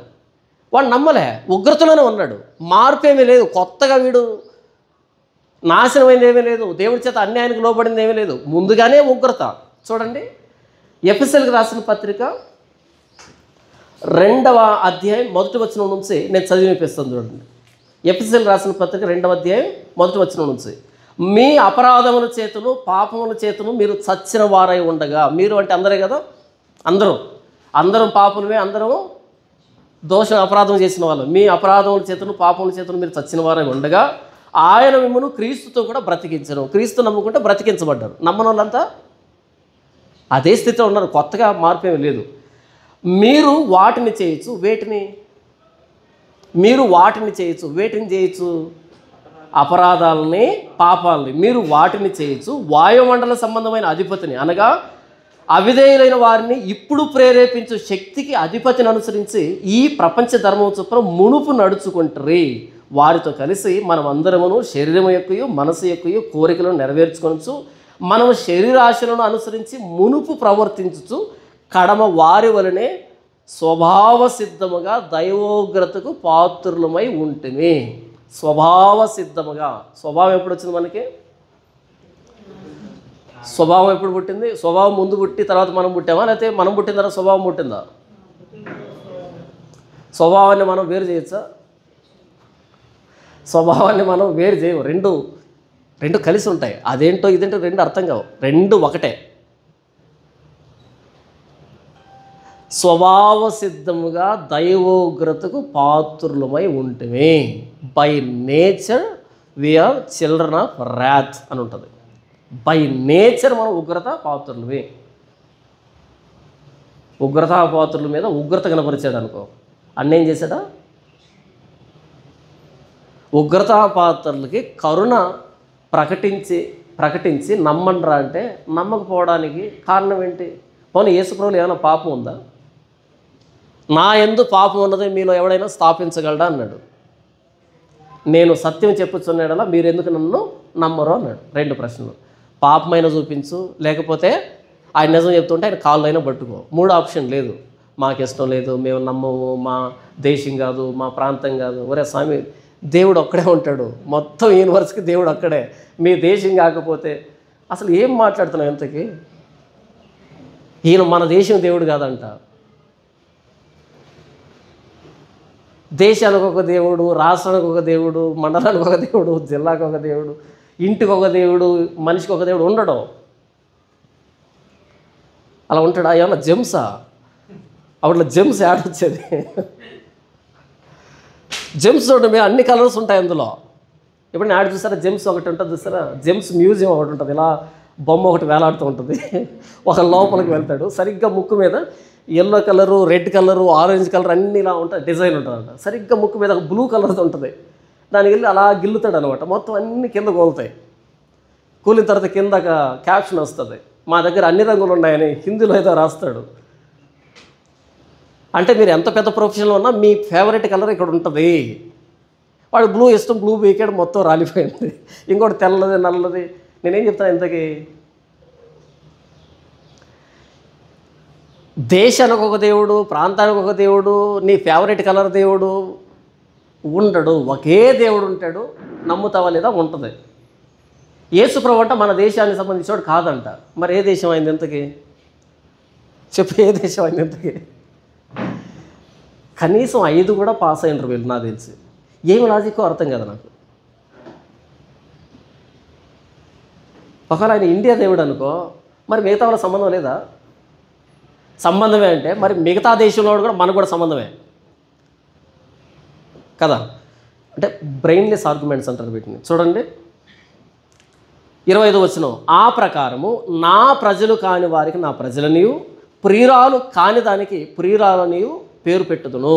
మరియు జరుగునదేమనగా, మీరు నా ప్రజలు కారని ఏ చోటను వారితో చెప్పబడినో ఆ చోటనే జీవము గల దేవుని కుమారులని వారికి పేరు పెట్టబడును అని హోషేయలో ఆయన చెప్పుచున్నాడు అని హోషేయ గోమెరు సందర్భాన్ని తీసుకుని వస్తున్నాడు. ఎందుకు? కరుణించేదానికి. ఎందుకు ఇక్కడ వాడబడిందంటే, గోమెరు వ్యభిచారం చేస్తుంది, హోషేయ ప్రవక్త అంటే చాలా మంచోడు, నీతిమంతుడు. గోమెరు వ్యభిచారం చేస్తుందంటే చెడిపోయింది. ఈ గోమెరుని ప్రవక్త పెళ్లి చేసుకోవాలనే కండిషన్ ఏమి లేదు. హోషేయ గోమెరును పెళ్లి చేసుకున్నాడు, దేవుడు చేసుకోమన్నాడు, చేసుకున్నాడు. తర్వాత ఆవిడ తప్పిపోయింది 3వ అధ్యాయంలో. తప్పిపోయిన ఆవిడ దగ్గరికి మరలా డబ్బు తీసుకుని వెళ్ళి ఆ వ్యక్తి దగ్గర నుంచి విడిపించుకొని తీసుకొచ్చుకున్నాడు. మరలా మంచి ఆవిడని తీసుకొచ్చుకున్నాడా? కాదు, చెడిపోయింది. చెడిపోయిన ఆవిడ్ని డబ్బిచ్చి మరలా విడిపించుకోవాల్సినంత కరుణ, అంత జాలి హోషేయకి ఎందుకు? మన సంబంధం కూడా దేవునితో అదే. నేను నా మీద దేవుడు కరుణ చూపించడానికి, జాలి పడడానికి, నన్ను ఆయన రక్షించడానికి హోషేయకు గోమెరుకు ఉన్నటువంటి సంబంధమే. ఇంకా ఎక్కువ మాట్లాడితే గోమెరు మరలా ఇంకొకరిని చూసుకుంటే వాడి దగ్గరికి డబ్బిచ్చి మరలా తెచ్చుకున్నాడు. ఆవిడ కాళ్ళు పట్టుకుంటే కనికరించడం కాదు, ఈయన డబ్బిచ్చి తెచ్చుకున్నాడు. ప్రభువైన యేసుక్రీస్తు వారు తన స్వరక్తం ఇచ్చి సంపాదించిన సంఘం, సంఘం అంటే అందరూ మంచోళ్ళని అర్థమా? నీతిమంతులు లేడు, ఒక్కడు లేడు. ఇలాంటి మంచోళ్ళు కాని వాళ్ళ కోసం రక్తం చిందించడం ఏంటి? స్వరక్తం ఇచ్చి సంపాదించడం ఏంటి? అంత కాస్ట్ ఎందుకు మనకి? హోషేకు కూడా అర్థం కానటువంటి ప్రేమ ఇది. హోషేకు కూడా అర్థం కానటువంటి కనికరం, జాలి ఇది. బహుశా హోషే ఎందుకు వెళ్ళాడు అంటే దేవుడు చెప్పాడు కాబట్టి. కానీ యేసు ప్రభు స్వచ్ఛందంగా ప్రాణం పెట్టాడు గోమెరు కంటే హీనాతిహీనమైన మనల్ని సంపాదించడానికి. హోషేయ కష్టపడి సంపాదించిన డబ్బును ఇచ్చాడు, అక్కడ గోధుమలను యవలను ఇచ్చాడు. కానీ యేసు ప్రభు తన స్వరక్తాన్ని, ప్రాణాన్ని ఇచ్చాడు. కరుణాపాత్రలమే మనము అని చెప్తున్నాడు. కరుణాపాత్రలమే. 27వ వచనం, మరియు ప్రభు తన మాట సమాప్తం చేసి క్లుప్తపరిచి భూలోకమునందు దాన్ని నెరవేర్చును కనుక ఇశ్రాయేలు కుమారుల సంఖ్య సముద్రపు ఇసుక వలె ఉండినను శేషమే రక్షించబడునని యెషయాయు ఇశ్రాయేలు గురించి బిగ్గరగా పలుకుతున్నాడు. మరియు యెషయా ముందు చెప్పిన ప్రకారము సైన్యములకు అధిపతియగు ప్రభు మనకు సంతానమును శేషింపకపోయిన ఎడల సొదొమ వలె అగుదుము, గొమొర్రాను పోలి ఉందుము. ఆ రోజు ఇది యెషయా గ్రంథం 1వ అధ్యాయం 9వ వచనం నుంచి ఉంటుంది. ఇది మొత్తం యూదయ దేశం అంతా ప్రతివాడు అరికాలు మొదలుకొని నడినెత్తి వరకు వ్యాధి కలిగి ఉన్నాడు. ఎక్కడ చూసినాను దెబ్బలు, గాయములు, పచ్చిపుండ్లు, అవి కట్టబడలేదు, పెండబడలేదు, తైలంతో మెత్తన చేయబడలేదు. ప్రతివాడు నడినెత్తి వ్యాధి కలిగి ఉన్నాడు. ప్రతివాని గుండె బలహీనమైన ప్రతివాడు, ప్రతి అందరూ, అంటే అందరూ నాశనానికి వెళ్ళాలి. అయినా సరే దేవుడు అంటున్నాడు నేను శేషాన్ని నిలవబెడుతున్నాను అని. ఇప్పుడు నిలవబడిన వాళ్ళు ఏ క్వాలిటీని బట్టి నిలవబడ్డారు? శేషాన్ని నిలవబెట్టాడు. సైన్యములకు అధిపతి యెహోవా మనకు శేషాన్ని నిలపకపోయిన ఎడల మనం కూడా సొదొమలాగా గొమొర్రాలాగా అవుతాం. సొదొమ గొమొర్రా మిగిలిందా? నేల మొలకలు కూడా నాశనం అయ్యాయి. అయితే యోదయ జాతి నిలవబడ్డానికి కారణం ఏంటి? వాళ్ళ మంచితనమా? కాదు, దేవుని కరుణ. వాళ్ళు నాశనం కావడానికి కారణం ఎవరు? దేవుని కఠినత్వమా? కాదు, వారి పాపం. వారి మీద ఉగ్రత కుమ్మరించడానికి దేవుడు కఠినాత్మడా? కాదు, వారు చేసుకున్న పాపం. దేవుడు శేషాన్ని నిలవబెట్టడానికి వీళ్ళు చేసుకున్న మంచితనమా? కాదు, ఆయన కరుణ, ఆయన కనికరం, జాలి. ఏం చెప్తున్నాడు ఇదంతా అంటే ఇశ్రాయేలీలు దేవుని ఏర్పాటులో ప్రారంభం నుంచి ఉన్నప్పటికీ అందరూ ఇశ్రాయేలీలు కాదు. దేవుడు ఏర్పాటు చేసుకుంటే వాళ్ళు ఆయన ప్రణాళికలోకి వచ్చారు. అలాగని దేవుడు అన్యాయస్తుడు కాదు. ఎందుకంటే ఆయన తన ఇష్ట ప్రకారం జరిగించగలడు. ఆయనలో ఏ చెడుతనం లేదు. అందుకే ఆయనలో ఆ లక్షణం ఉంది. కాబట్టి ఎలాగైతే ఇశ్రాయేల్లో అందరూ ఇశ్రాయేల్ కాకుండా కొంతమంది ఉన్నారో అలాగే ప్రపంచవ్యాప్తంగా ఉన్నటువంటి అన్ని జనులైన మనం కూడా హోషేయ గోమెరు వివాహంలాగా మనం కూడా ఆయన ప్రజలంగా, ఏ చోటైతే మీరు నా ప్రజలు కారు, మీరు నా పిల్లలు కారని చెప్పబడిందో ఆ చోటనే మీరు జీవం కలిగిన దేవుని పిల్లలు అనే మాట చెప్పబడింది. అన్ని జనులైన మనం కూడా దేవుని రక్షణ ఏర్పాట్లకు వచ్చాము. మనం ఆయన శేషంలో ఉన్నాము. ఎంతమంది ఇశ్రాయేలీలు ఉన్నా యోదయ దేశంలో మిగిలేది శేషమే. మనం ఆ శేషంలో ఉన్నాము అంటూ ఇక్కడ దాకా తీసుకొని వచ్చాడు. ఇంతవరకు పౌలు ఏం చెప్తున్నాడు అంటే దేవుని సార్వభౌమ అధికారము, సావర్నిటీ ఆఫ్ గాడ్ అంటారు. అంటే ఆయన ఏం చేయాలనుకుంటున్నాడో దాన్ని చేయగలడు. ఆయనకు మనం ఆంక్షలు విధించేదానికి లేదు. ఆయన చేయి పట్టుకొని నువ్వు చేస్తుంది ఏంటి అని అడిగేవాడు లేడు. అలాగే ఆయన ఏకపక్షంగా నిర్ణయాలు తీసుకుంటాడంటే తీసుకోడు. మనం అర్హులు అయితేనే తీసుకుంటాడు. నంబర్ 2, ఆయన సెలక్షన్. ఆయన సెలెక్ట్ చేసుకున్నాడు కాబట్టి ఆ రోజు ఇస్సాకు దొరికాడు, యాకోబు దొరికాడు. ఇలా వ్యక్తులు ఉన్నారు, సెలక్షన్లో ఉన్నారు. ఈరోజు నేను ఇక్కడ దేవుని మాటను ధ్యానిస్తున్నానంటే మీరు యేసుని నమ్ముకున్నారంటే ఇది ఆయన సెలక్షన్. ఇస్సాకుని సెలెక్ట్ చేసుకున్న ఆయనే, యాకోబుని సెలెక్ట్ చేసుకున్న ఆయనే నన్ను సెలెక్ట్ చేసుకున్నాడు, మిమ్మల్ని సెలెక్ట్ చేసుకున్నాడు. అద్భుతం కదా ఇది. ఆయన సార్వభౌమ అధికారంలో నన్ను సెలెక్ట్ చేసుకున్నాడు, మిమ్మల్ని సెలెక్ట్ చేసుకున్నాడు. మీరు ఊరికే వచ్చి కూర్చున్నారు అనుకుంటున్నారా? ఇక్కడ నేను ఊరికే ఎంత వాక్యం చెప్తున్నా అనుకుంటున్నారా? నేను ఊరికే నిలబడి ఇక్కడ వాక్యం చెప్పట్లేదు. మీరు ఊరికే వచ్చి ఇక్కడ కూర్చోవట్లేదు. ఇది ఆయన సార్వభౌమ అధికారంలో జరిగింది. ఇది ఆయన సెలక్షన్లో జరిగింది. ఆయన సెలెక్ట్ చేసుకున్నాడు కాబట్టి మనల్ని ఆయన కనికరించాడు. కనికరించబడ్డానికి సెలెక్ట్ చేసుకున్నాడు. కాబట్టి మనం కాళ్ళు ఎగరేసేదానికి లేదు. చాలామంది మాట్లాడుతుంటారు ఇలాగైతే పరలోకం ఎలా వెళ్తాం, అలాగైతే పరలోకం ఎలా వెళ్తాం అనేట్టుగా మంచి పనులు బట్టి అతిశయపడుతూ ఉంటారు. మా ఏరియాలో పెద్ద చర్చ్ ఉంది, ముగించేస్తాను. మా ఏరియాలో పెద్ద చర్చ్ ఒకటి ఉంది. ఆ చర్చికి ఏంటంటే ఓ పెద్ద గంట ఉంటుంది పైన, తెలుసు కదా, గంట ఉండే చర్చలు ఉంటాయి కదా. ఈ సంవత్సరం ఆ గంటను కొనించింది ఎవరు, లేకపోతే ఈ సంవత్సరం ఆ చర్చికి లైట్ డెకరేషన్ ఇచ్చింది ఎవరు, లేకపోతే ఈ సంవత్సరం ఆ చర్చిలో భోజనాలు పెట్టించింది, మీటింగ్లు పెట్టించింది ఎవరు, అది పెద్ద గొప్ప విశేషం అనమాట. మనం చేసిన దాన్ని బట్టి పరలోకానికి వెళ్ళాం, ఆయన సిలువ మీద చేసిన దాన్ని బట్టి పరలోకం వెళ్తున్నాం. నేను ఏదో చేశాను కాబట్టి పరలోకం వెళ్ళట్లే, నేను ఆయన సిలువ మీద చేశాడు కాబట్టి ఆ రక్షణ ప్రణాళిక నా దాకా వచ్చింది కాబట్టి. లేకపోతే మా ప్రాంతం ఎక్కడ, నేను బ్రతికిన బ్రతుకు ఎక్కడ, మా ఇల్లు ఎక్కడ, నా నేపథ్యం ఎక్కడ. 2000 సంవత్సరాల క్రితం యెరూషలేములో ప్రారంభమైన ఆ సువార్త అన్నది ఖండాంతరాలను దాటి భారతదేశానికి రావడం ఏంటి, కేరళ, అక్కడి నుంచి చెన్నై, అక్కడి నుంచి కొన్ని వేల సంవత్సరాల ప్రయాణం చేసి నా దాకా రావడం ఏంటి, నా చెవిలో పడడం ఏంటి, నేను నమ్మడం ఏంటి, నేను ప్రభువైన యేసుక్రీస్తుని సొంత రక్షకుడిగా అంగీకరించడం ఏంటి. ఎందుకంటే ఫరో కంటే కఠినాత్ముడు నేను. ఫరోకే నాకిద్దరికి ఓట్లు పెడితే నాకే ఎక్కువ పడతాయి, వీడు కఠినాత్ముడు. అలాంటి కఠినాత్ముడిని నన్ను మార్చడం ఏంటి, ఫరోను ఎర్ర సముద్రంలో ముంచడం ఏంటి, అర్థం కానటువంటి విషయం. ఆయన ఏం చేస్తున్నాడు అన్నది నాకు ఇంకా పూర్తిగా అర్థం కాలే. అర్థమైనంతలో మాట్లాడుతున్నా అంతే. కేవలం ఆయన సార్వభౌమ అధికారం, ఆయన ఎంపిక, ఆయన కరుణ, ఇవన్నీ కలిపి నన్ను ఈరోజు ప్రభువైన యేసుక్రీస్తు వారి బిడ్డగా, ఆయనలో రక్షణ పొందేవాడిగా చేసే తప్ప నా మంచితనం కానీ, నా అర్హత కానీ ఏమీ లేదు. నా కుటుంబ నేపథ్యం కానీ, సామాజిక నేపథ్యం కానీ, నా జ్ఞానం కానీ, నా బలం కానీ, పలుకుబడి కానీ, నథింగ్.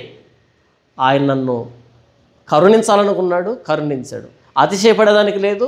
చనిపోయేంత వరకు మోకాళ్ళ మీద కృతజ్ఞతలు తెలియజేస్తూ ఆయన దగ్గరికి వెళ్ళడమే.